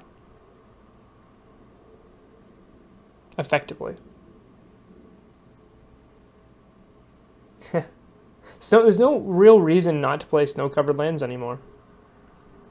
That's what Wizards of the Coast did. They put us in a spot with Astrolabe. There's no reason not to play snow-covered lands anymore. So I'm dead to a Bolt.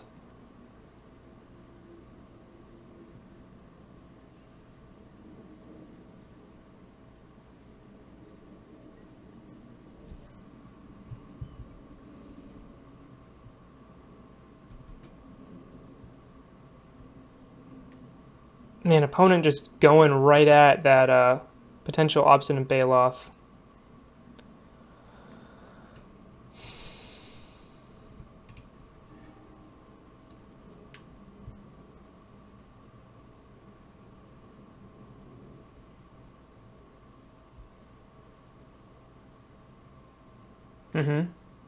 Oh, I see the value of Baloth. I've played plenty of Jund style decks with Liliana decks where I know the power of Baloth. It just, I think opponent should ping me here.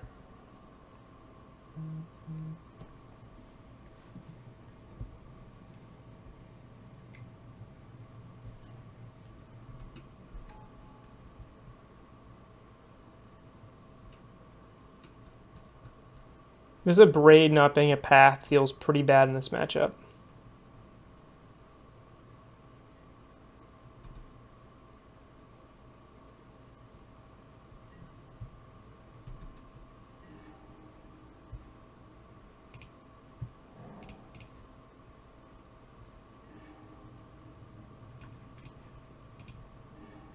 One, two, three, 4, 5, 6. I have 1, 2, 3, 4, 5 differently named lands.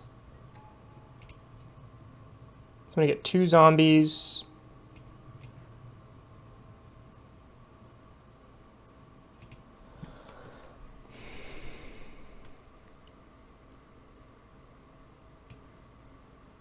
I feel like they have an answer for prime time, so I think I need 2 zombies and a Tolaria West, and that way my outs become bounce lands and different things like that.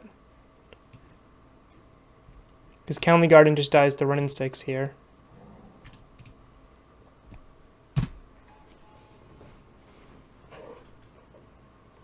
So I'm dead to Bolt. I'm dead to Culligan's Command. But I was already dead to burn spells anyway, so I think I'm best just to set myself up where if I fade that, I win. I'm definitely playing with fire here. I also think that bolts aren't particularly good against me, and I wouldn't be surprised if my opponent sided some of them out.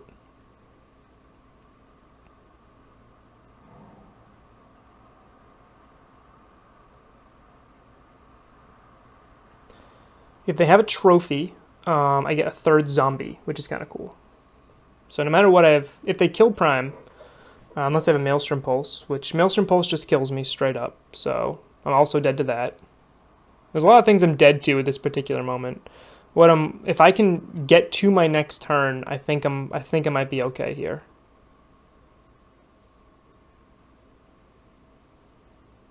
But this Abrade feels bad this particular moment.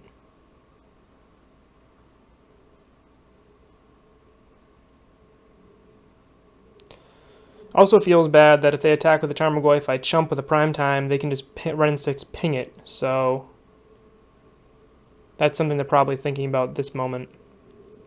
I think what my opponent should do is sacrifice the Nurturing Peatland, cycle, see if they draw a burn spell, and then make a decision what they're doing from there. They can Edict the Liliana. Like if they do that and they draw a Maelstrom Pulse, they draw a Culligan's Command or a Lightning Bolt, I'm just dead. So they pinged me.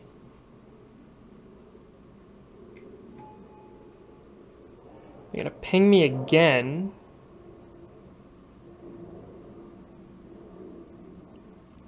They wanted Tarmogoyf to be bigger than prime time. Okay. So then they're gonna edict me and I lose prime time.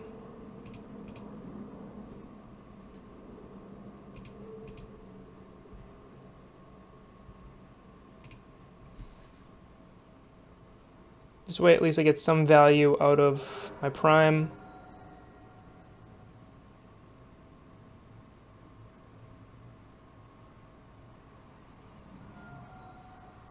Okay. Need another Titan off the top.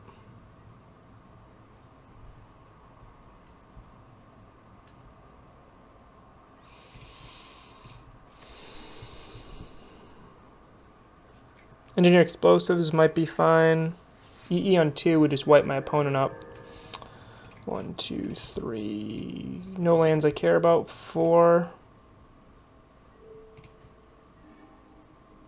It's not going to do it. Dead to run in 6. Yikes. Yikes, yikes, yikes. With that, I'm going to refill my cup.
Be right back, wife just called.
Sorry about that.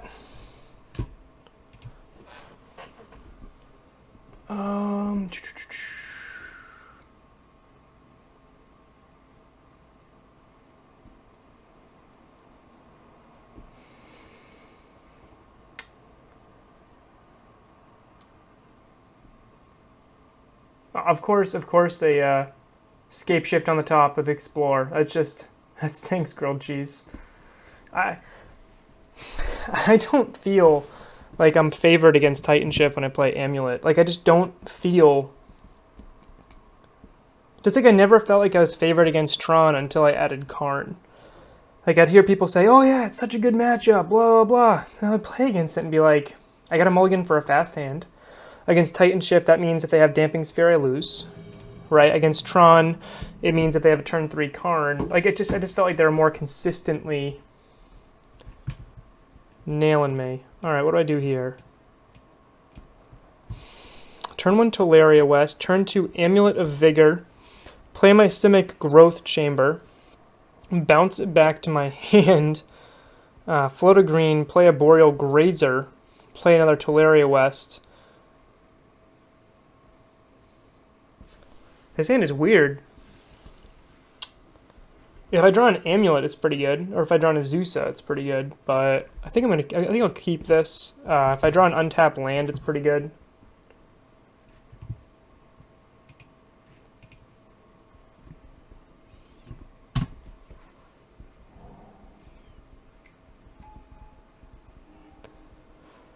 Well, there's an untapped land. Let's go turn 1 Amulet.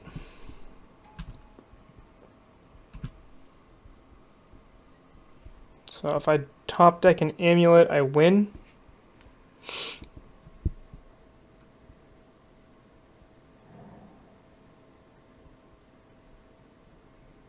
Anybody have any idea what I'm up against here? Elvish Reclaimer. That's like a really bad Knight of the Reliquary, right?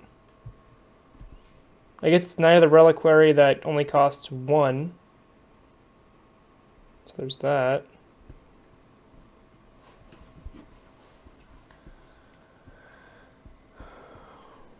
Do I have my quote yet? Building a quote for a housing authority right now. Redo all of their lights.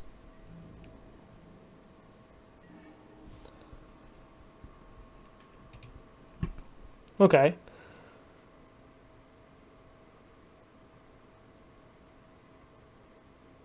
Do I have it here? Okay, so I play Simic Growth Chamber, right? Bounce the forest, float 3, Pact. Play Azusa. Now I have 2 land drops, which will generate 4 mana off of Azusa. If I play the Arboreal Grazer, that costs 1, I can get 2. I'm still stuck at 5 mana. So I think I just have to wait 1 more turn. So in that case, the Grazer is not actually doing much for me.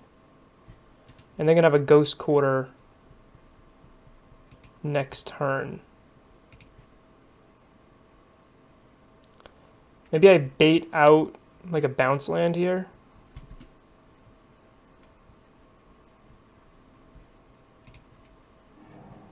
So they can Ghost Quarter the first bounce land, it doesn't really matter.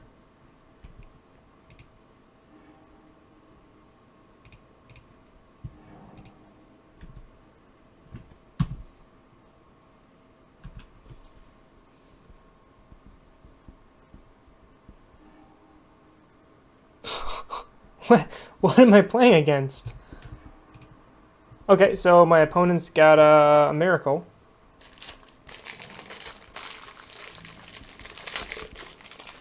Go ahead, you just time walked me. Put some vodka in my coffee, Capolo? Nah. Coffee's great. I'll just have my coffee regular, please. What am I playing against?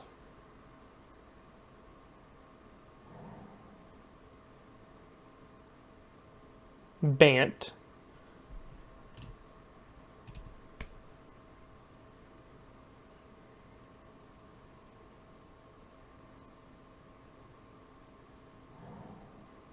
Okay, there's the Ghost Quarter.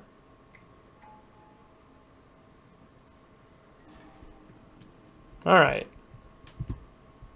They could have a path up, so...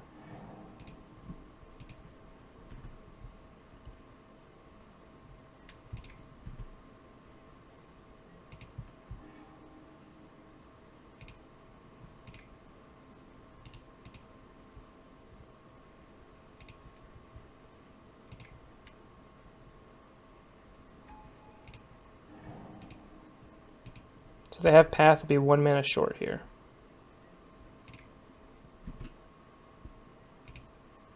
Alright. This means I assume they're pathing my Titan.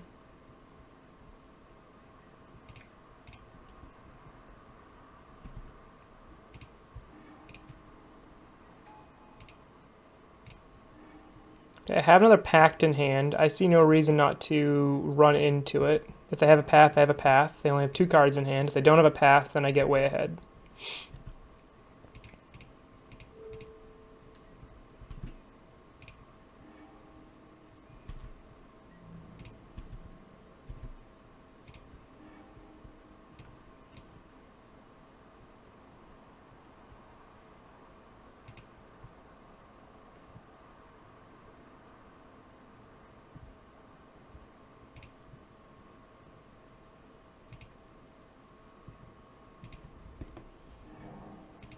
I'll bounce the bounce land back to my hand.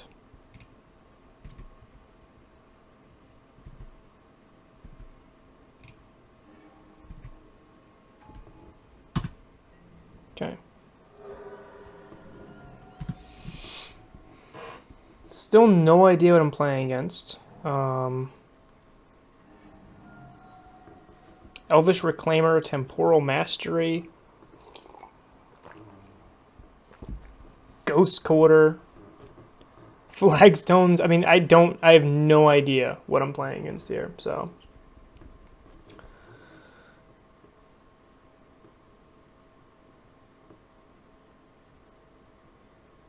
I assume the opponent's having some sort of fun, though. Elvish Reclaimer seems like the new Knight of the Reliquary, except it dies to an easier push, dies to Bolt.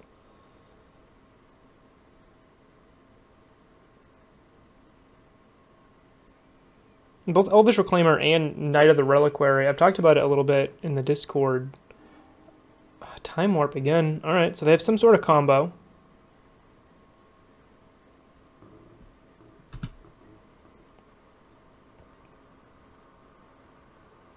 But Knight of the Reliquary and Elvish Reclaimer are both, in my opinion, just bad prime times. Like, why would you play, if you're interested in a tutoring effect, if you're interested in getting specific toolbox lands out of your deck, why aren't you just playing Primeval Titan?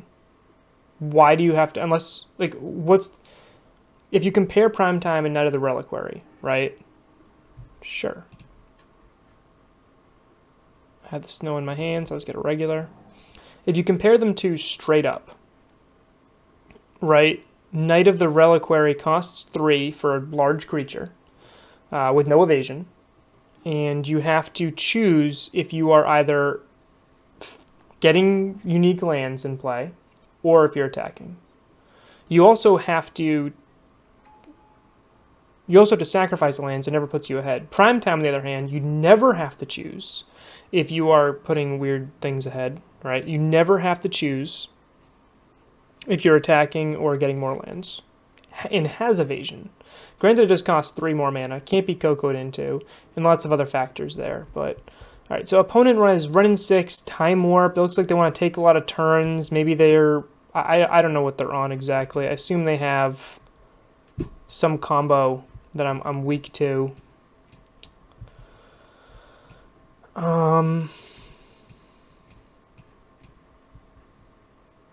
Pact Negation's interesting. Bajuka Bog's interesting.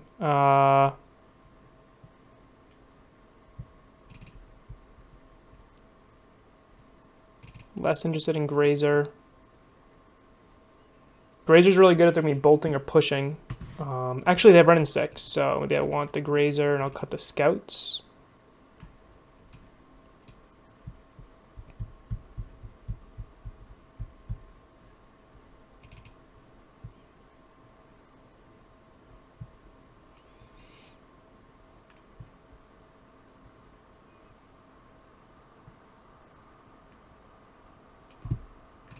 Yeah, I actually don't hate that.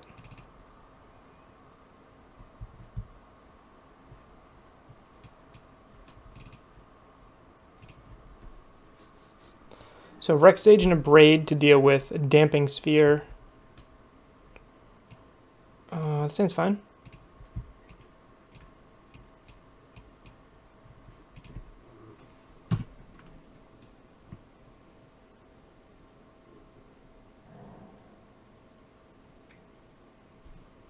Harbor Elf. Okay.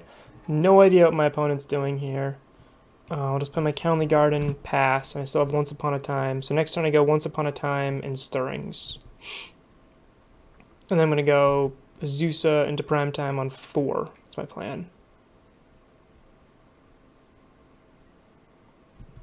Okay. Chooses blue.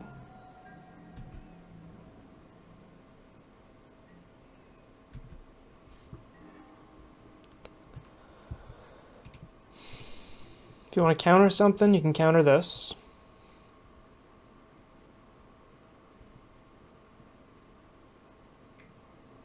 Yep.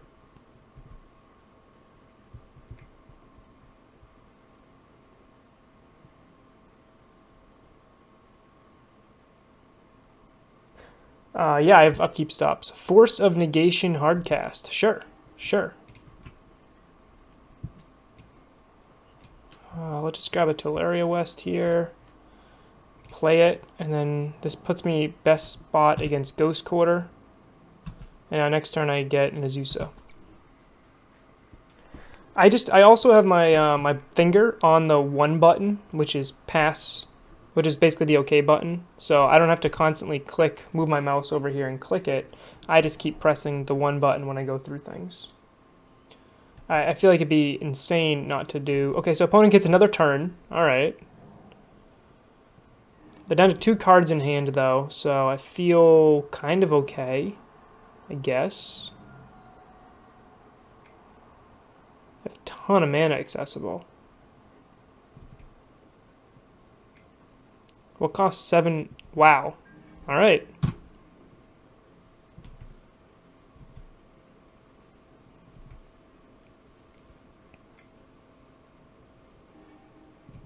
Okay. Opponent's down to 1 card in hand, so all those time walks didn't do much. Yep. I'll take 1.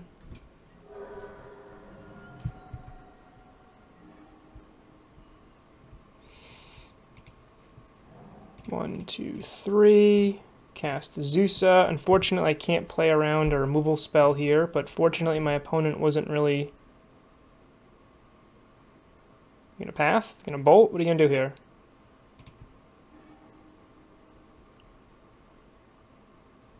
One, two, three, 4. I'm just gonna play another one.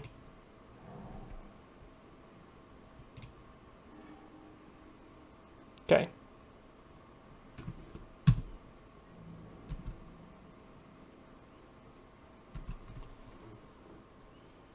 They don't have Ghost Quarter, they only have 1 card in hand. I feel okay here.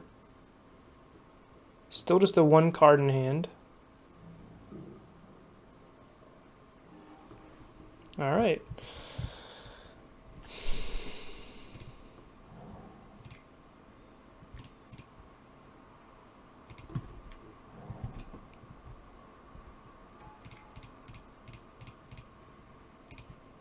See if they have the counter.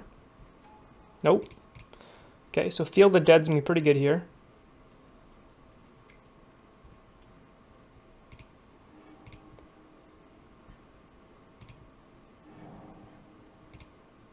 The reason I played the County Garden pre-combat, pre-prime was so I had 5 differently named things for Field of Dead, but I don't need to worry about that now. I still have no idea what my opponent's game plan is. I have the Teleria West there for another prime. I have another prime in my hand. I think I'm just going to go Field of Dead Bajuka Bog, just in case they run like some Snapcaster Mage shenanigans or some, in case their graveyard matters.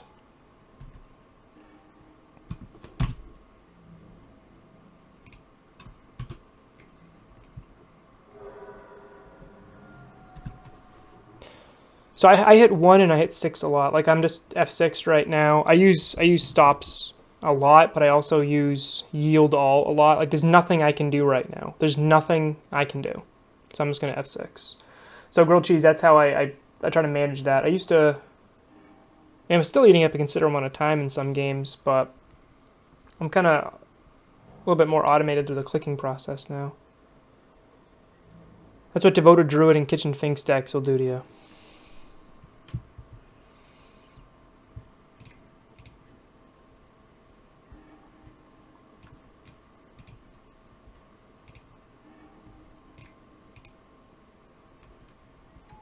One, 2, 3, 4, 5, 6. And dead.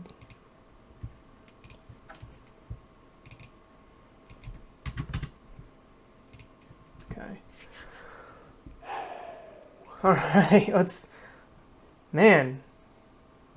What have I even faced today? Let's keep track here. So round 1 was against Mardu. What I faced round 2? Death Shadow. Then Jund. And then Bant something. Bant turns, maybe? Losing to Jund is unfortunate. It is something that I have been saying for a little bit. I do feel like Jund is better against us than... I just need a bounce land. This hand's great. Yeah, I'll keep this.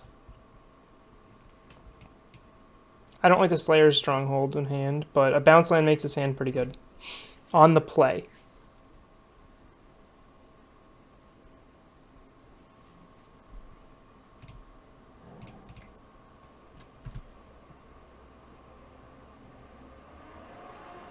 With a bounce land, I have a turn 2 Zeus and a turn 3 Titan. So I have 9 bounce lands and 4 Ancient Stirrings, along with 2 Once Upon a Times. So up against Tron here. And I'll just pass my turn, because Once Upon a Time, for some reason, is an instant. So I can just cast it at my opponent's end step here.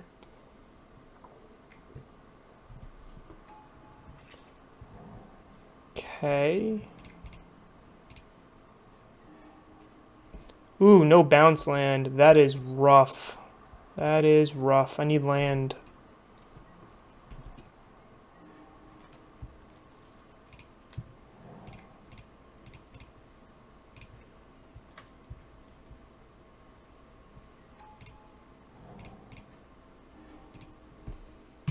Okay.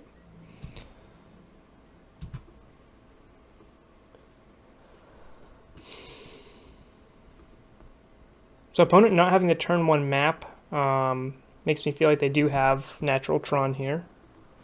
It's Eldrazi Tron. Okay, so this is a Thought-Knot Seer, which I'm okay with. Yep. Take my Prime. I still have my Pact, and top decking any land in my deck, and I run 28 of them, means I'm fine here.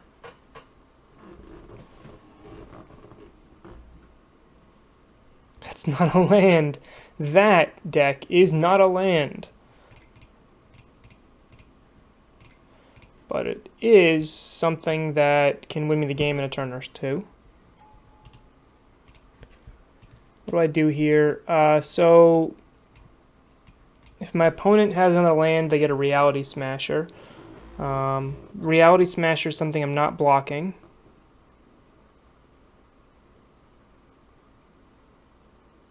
I can plus. I have the plant to block the Thought-Knot Seer. I can grab a Worm Coil, so I have a secondary threat for when I draw a land. I'm kind of okay with going Worm Coil. Yeah.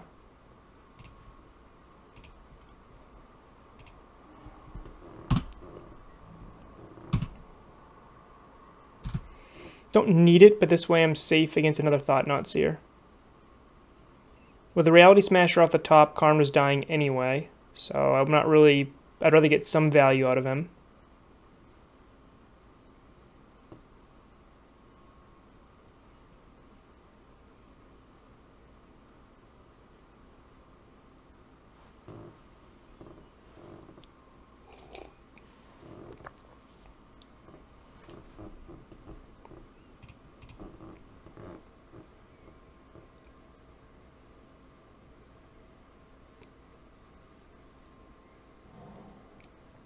I guess I should not be F6 here if my opponent drops a Chalice on 0 with the Pact.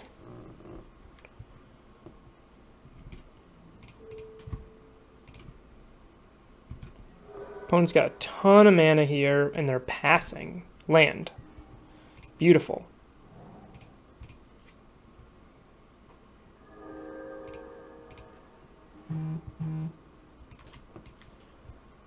Prime, 1, 2, 3, 4, 5, 6.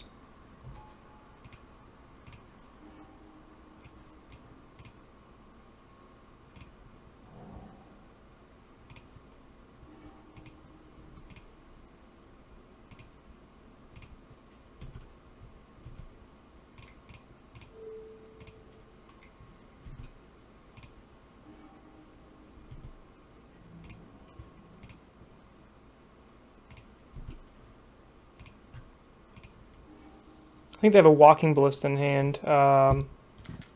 Maybe. I don't know. I feel pretty far ahead here. Double Ghost Quarter? I actually don't... Like, what are they going to cast that I care about here? I'm latticing them next turn. I'm getting Field of the Dead, right? That protects me from Reality Smasher. What's the best thing they can have against me? Yeah, a Karn. Liberated, they choose what you get rid of. Karn the Great Creator, I don't care about it. Karn Lattice Lock, I care about that, right? So I have an Azusa in play. I've played one land drop. Okay, so I can also cast this Worm Coil. So I can go grab this. That'll be 1 mana. 2, 4... I'll have 5 mana, so if I get like a Ghost Quarter, I can also cast Worm Coil here. I don't actually think I need to cast Worm Coil, but if I can cast Lattice, that'd be even better. So I go... I don't need Field of the Dead. 2, 4, 5... 6. And my opponent just dies.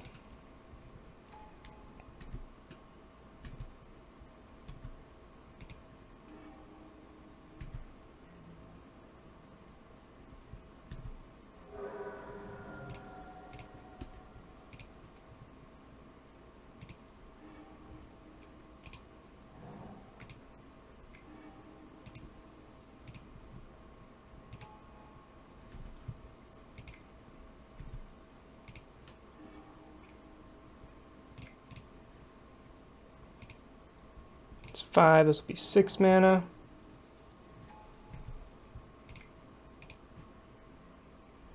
Okay.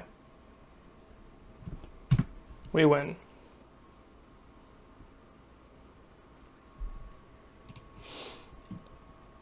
So I want Rexage, I want Dismember, I want a Braids. I'm intrigued with Ramanap, I don't know if I need it. I'm intrigued with Force, I'm intrigued with Thragtusk, I'm intrigued with Hornet Queen.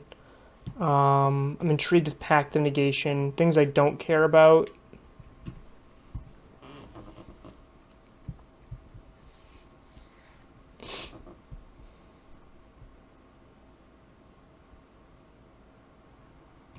Don't care about Grazer.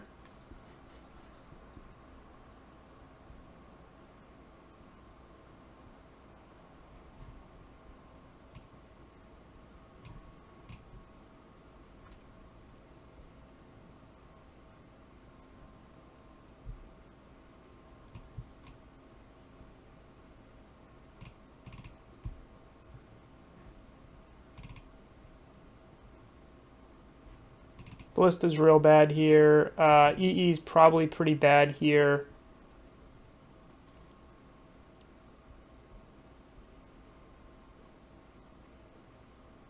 You know, Once Upon a Time is really sweet right now.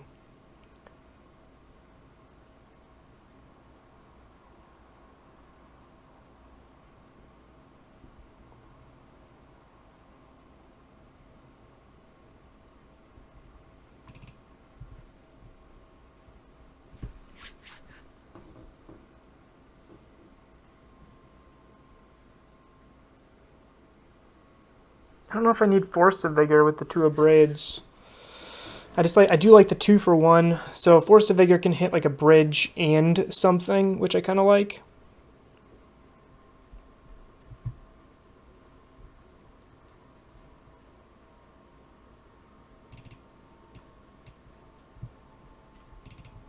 Like, I like Hornet Queen, I just don't know if I need it. Yeah, let's keep the Queen over the Thrag Tusk.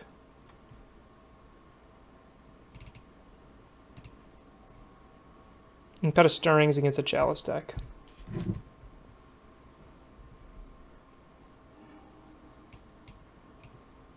Sounds fine. Chalice on 1 can be a bit rough with this hand. Opponent doesn't mull. I need to draw into lands, which Stirrings can help with. This is grilled cheese. This is kind of like the situation we talked about a bit ago with use Stirrings or Scout first. Okay, there's a Chalice on 0. I think I Scout first here, especially since I just drew a land. If my opponent wants to kill my Scout, they have to Walking Ballista.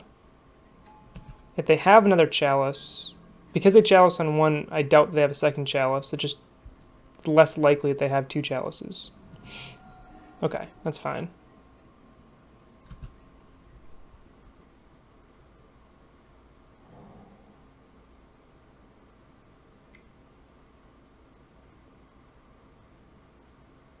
Here's a Chalice on 1. Alright. Punished. Punished, punished, punished.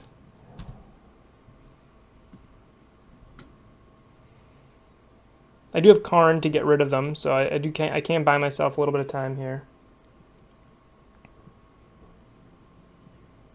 What are the odds of 2 Chalices in your hand, though? Especially since Chalice isn't necessarily something I'd really be actively trying to keep in against Amulet Titan here. When I have Karn, it makes that a little bit worse. Okay, they'll take Karn, then I can Dismember. If they take Dismember, then I get to Karn.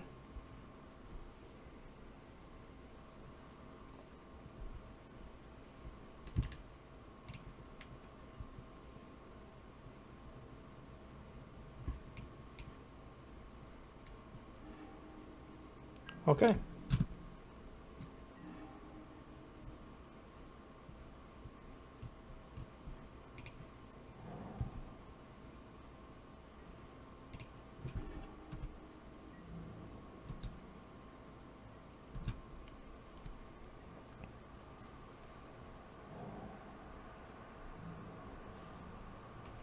I'm going to take this. I want the plant to protect my Karn, so I don't care about the plant as much.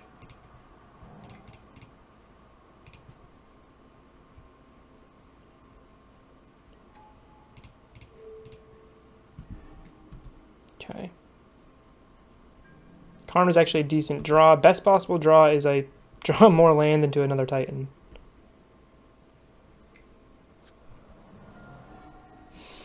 Okay.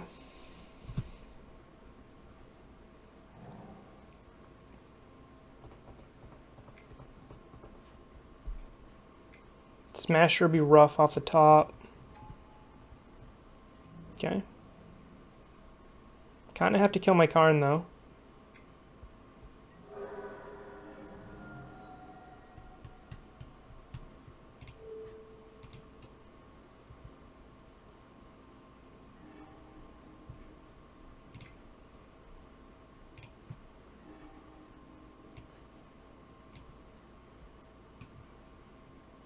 I can Vesuva for a County Garden, which will functionally gain me some life. I think it's better than the Radiant Fountain there.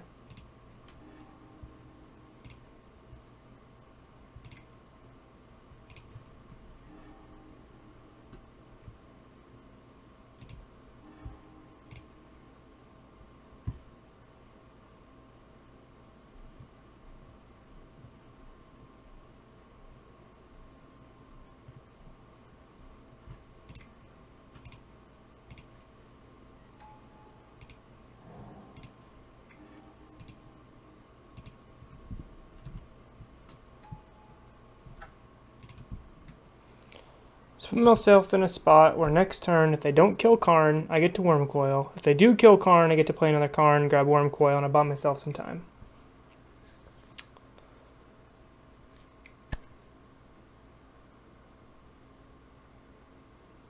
I don't like that my opponent just drew an extra card and immediately gets to use it off Seagate Wreckage. That's a little rough. Okay. So they kill my plant, put me down to 3 if they go face.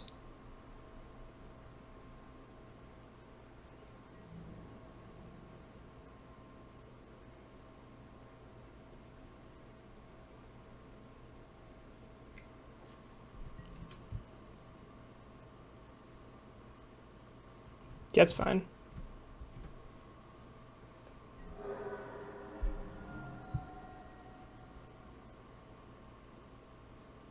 One, two, three, four, five, six, 7. I have 7 mana accessible to me, which means I can Karn and do something.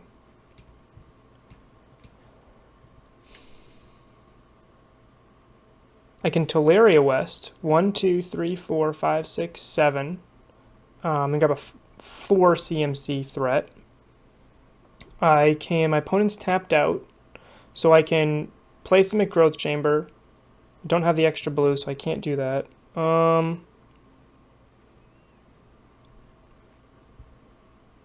can shatter their Walking Ballista, play Karn, get... Yeah, I think it's the line.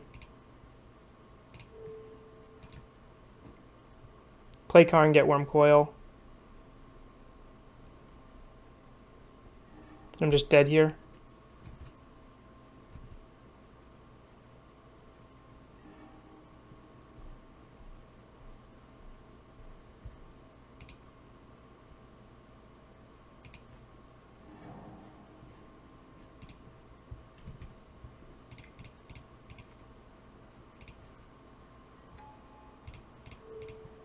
It's the only line that keeps me alive. 1, 2, 3, 4, 5, 6. So I block the Thought Knot Seer, and if my opponent doesn't kill Karn, I Wormcoil them, and then I can recover.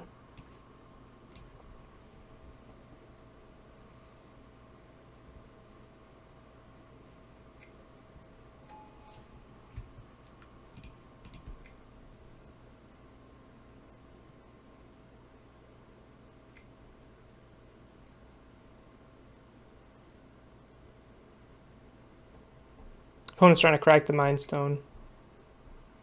They get to draw a card out the Seagate Wreckage. And if it's a land, play it. Otherwise, they're probably going to be a little mana light.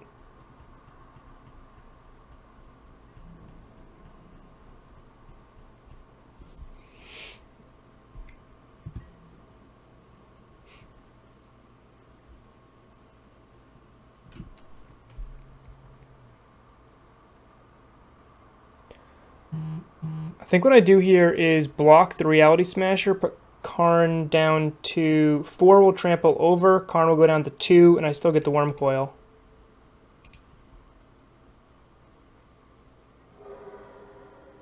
I go to 4.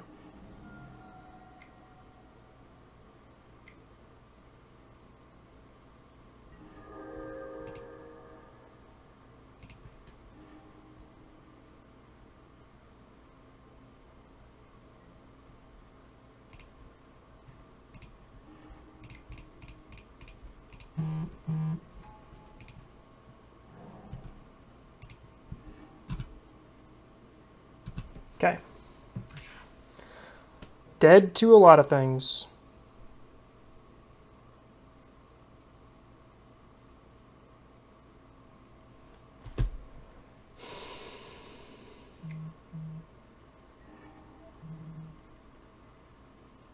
Dead to a Smasher.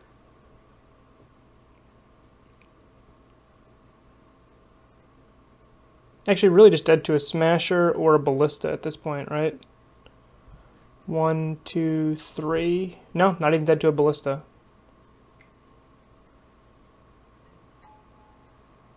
Okay.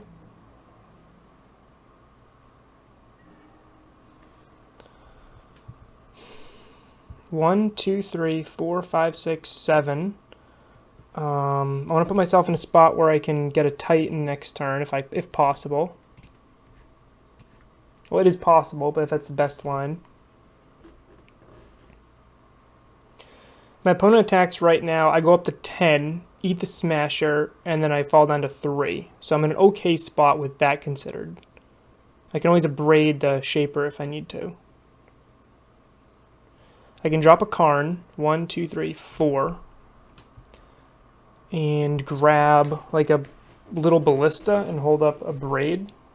I think what I want to do is play a bounce land, pick up this Teleria West, transmute for a Pact, and then play Karn.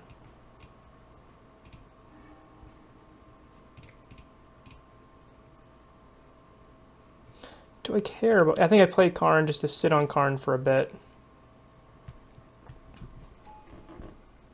Yeah.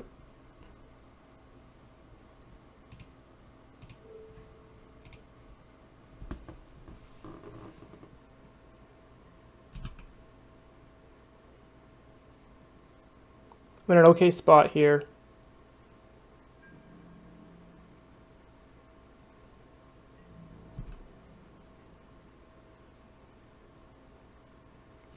Interesting line I could have done is I could have Teleria Wested for Slayer's Stronghold, played that land for turn.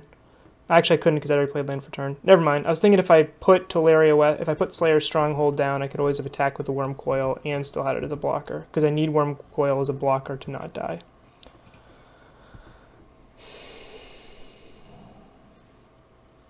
Blast Zone on 2.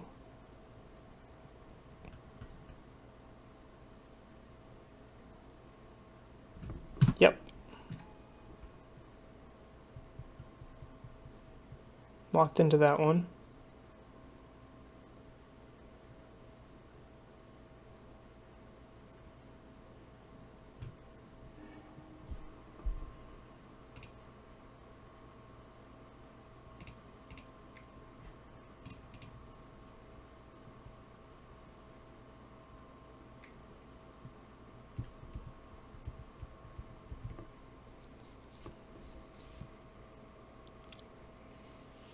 Prime time off the top will be good.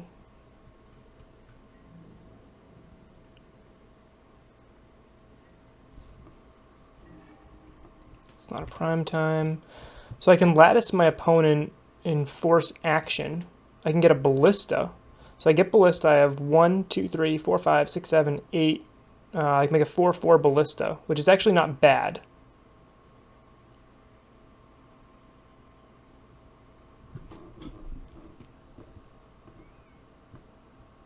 If I lattice my opponent, they just have to attack. So right now if they attack, I go up to 10, eat that, and I'm dead. So I need to get the Ballista here.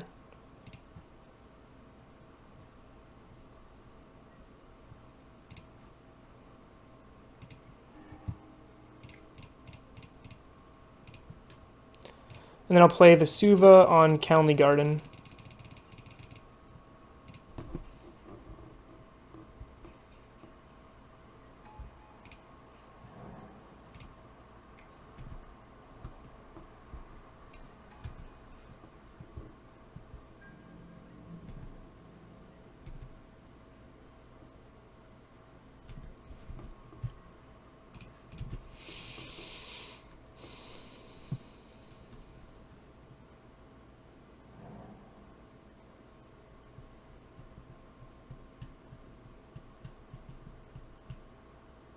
Opponent with 1 card in hand. If they're not using Seagate Wreckage, it means it's either a combat trick or a land.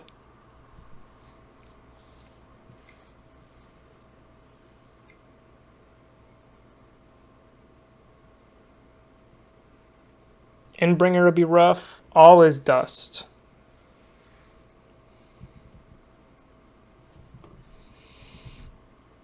Okay.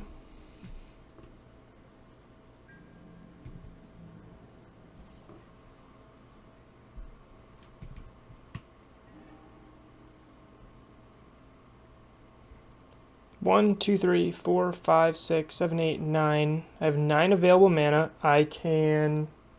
All is dust for a plant token feels really strange there. I feel like that's the card they should have saved in their hand, but I think they want to be able to just keep drawing into Smashers for Seagate Wreckage. I think that's what they're trying to get to. So I can EE for 4, blow it up, draw 2 cards, and I would have 3 mana left. I think I just win the game if I do that.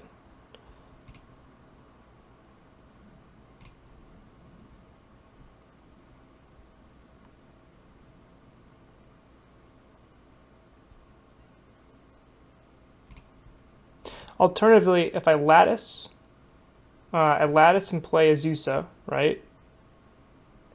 Then my opponent attacks to kill Karn or me. Ballista can kill Reshaper and block a Thought Knot. Wormcoil kills Smasher, and then Azusa can block the other Thought Knot. And then Karn lives, I live. I get to untap and start plussing right there.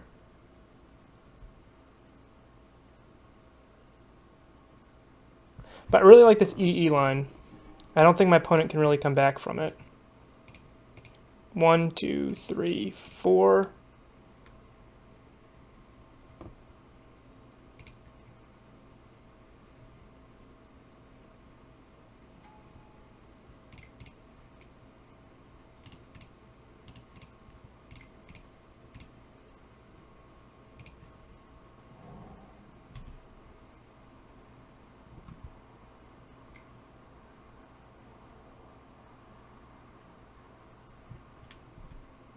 Okay.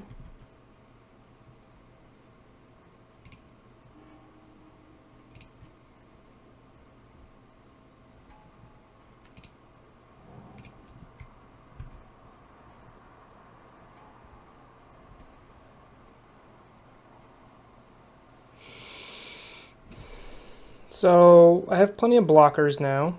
I can blow up. I'm going to go up to 10 here. If I attack, though, if they double block, I'm fine with that. So yeah, I just blow this up now.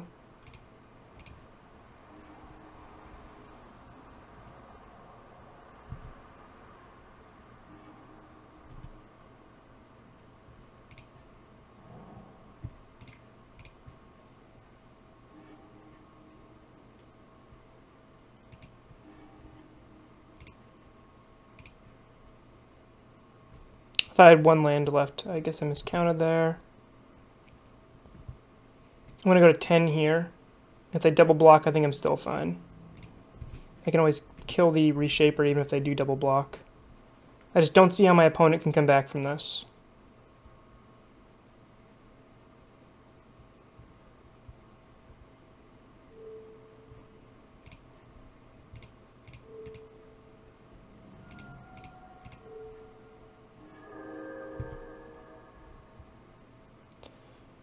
They will have Tron next turn.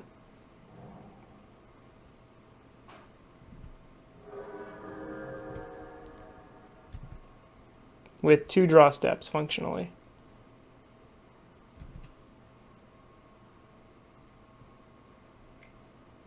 You need 2 Smashers off the top. That isn't enough. They need a Karn into a bridge. That's not enough because I have the Abrade, which they know about. I don't see a way out for my opponent right here. Ugin would wreck me. But actually, no, Ugin does not stop Wormcoil or Ballista, so Ugin does nothing. All his dust does nothing. Double Smasher doesn't do enough.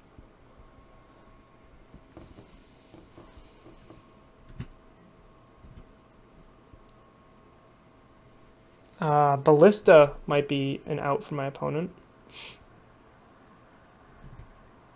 Yep, Karn into bridge, doesn't do it because of my Abrid. Karn into lattice, doesn't do it because of my board.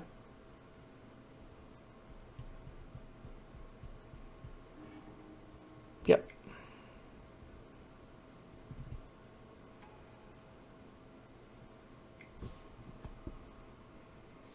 They can do a Chalice on 2, that'd be bad. I guess that's the best possible thing if they have a Chalice on 2 right here.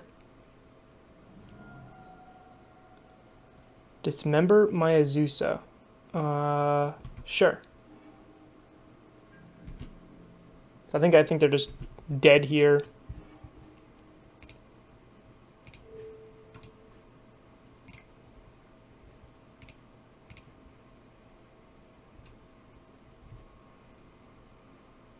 Dead on board.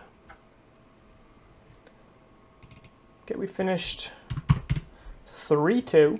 It's an alright league. Grixis Death Shadow game 1, I still feel like I could have had something there.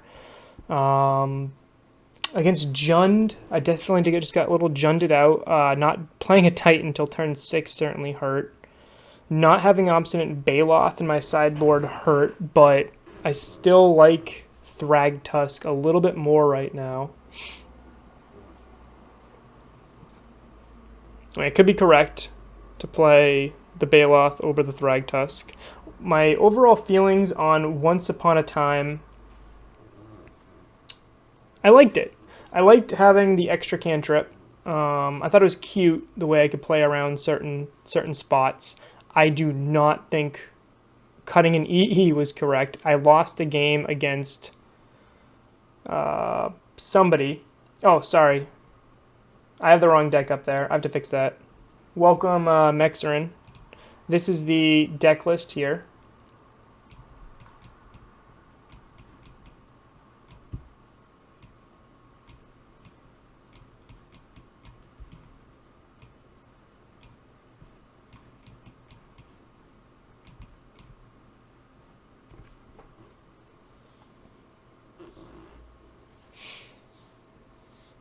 I've been a bit lax with upkeeping my streaming things because the Modern Streamers League, producing that has been eaten up all of my time that I would normally do updating Streamlabs or anything else here. So this is the deck list. Once Upon a Time, I liked it a lot. I do not like not having access to that second Engineered Explosives. We saw how punishing that was in an earlier match, particularly against Jund. Just having access to 2 EEs is really valuable against Jund. I know we have Karn to grab another one from the side, but I do like having access to 3 overall in the 75. I don't know if we're going to continue running Karn Amulet, which I'm in favor of. I don't know how Once Upon a Time really fits there. I think Francisco cut down to 27 lands.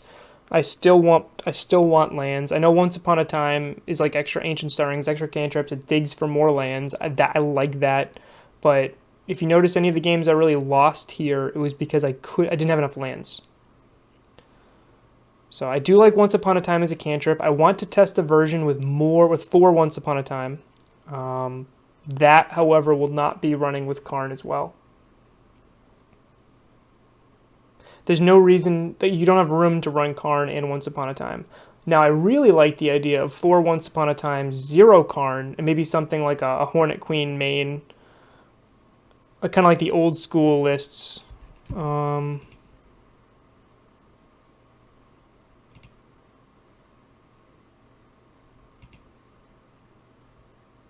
They get rid of them. So kind of like the old school lists, which had access to like a Hornet Queen main. And that way we can win with Field of the Dead, Hornet Queen, or Primetime, and use Once Upon a Time to just kind of cantrip through our deck to increase the consistency level of Amulet even higher. I like the idea of that deck a lot. I still just think Karn is really, really good right now. The matchups Karn is bad are aggro, so burn, humans, spirits, storm, aggro and combo. Really, it's also bad against Titan Shift, but really good against Tron. And not very good in the mirror. So if we're expecting a field of humans, burn, and storm, I definitely don't want access. I'd rather have something besides Karn. I'd rather have a main board Baloth, or main board Thragtusk than Karn.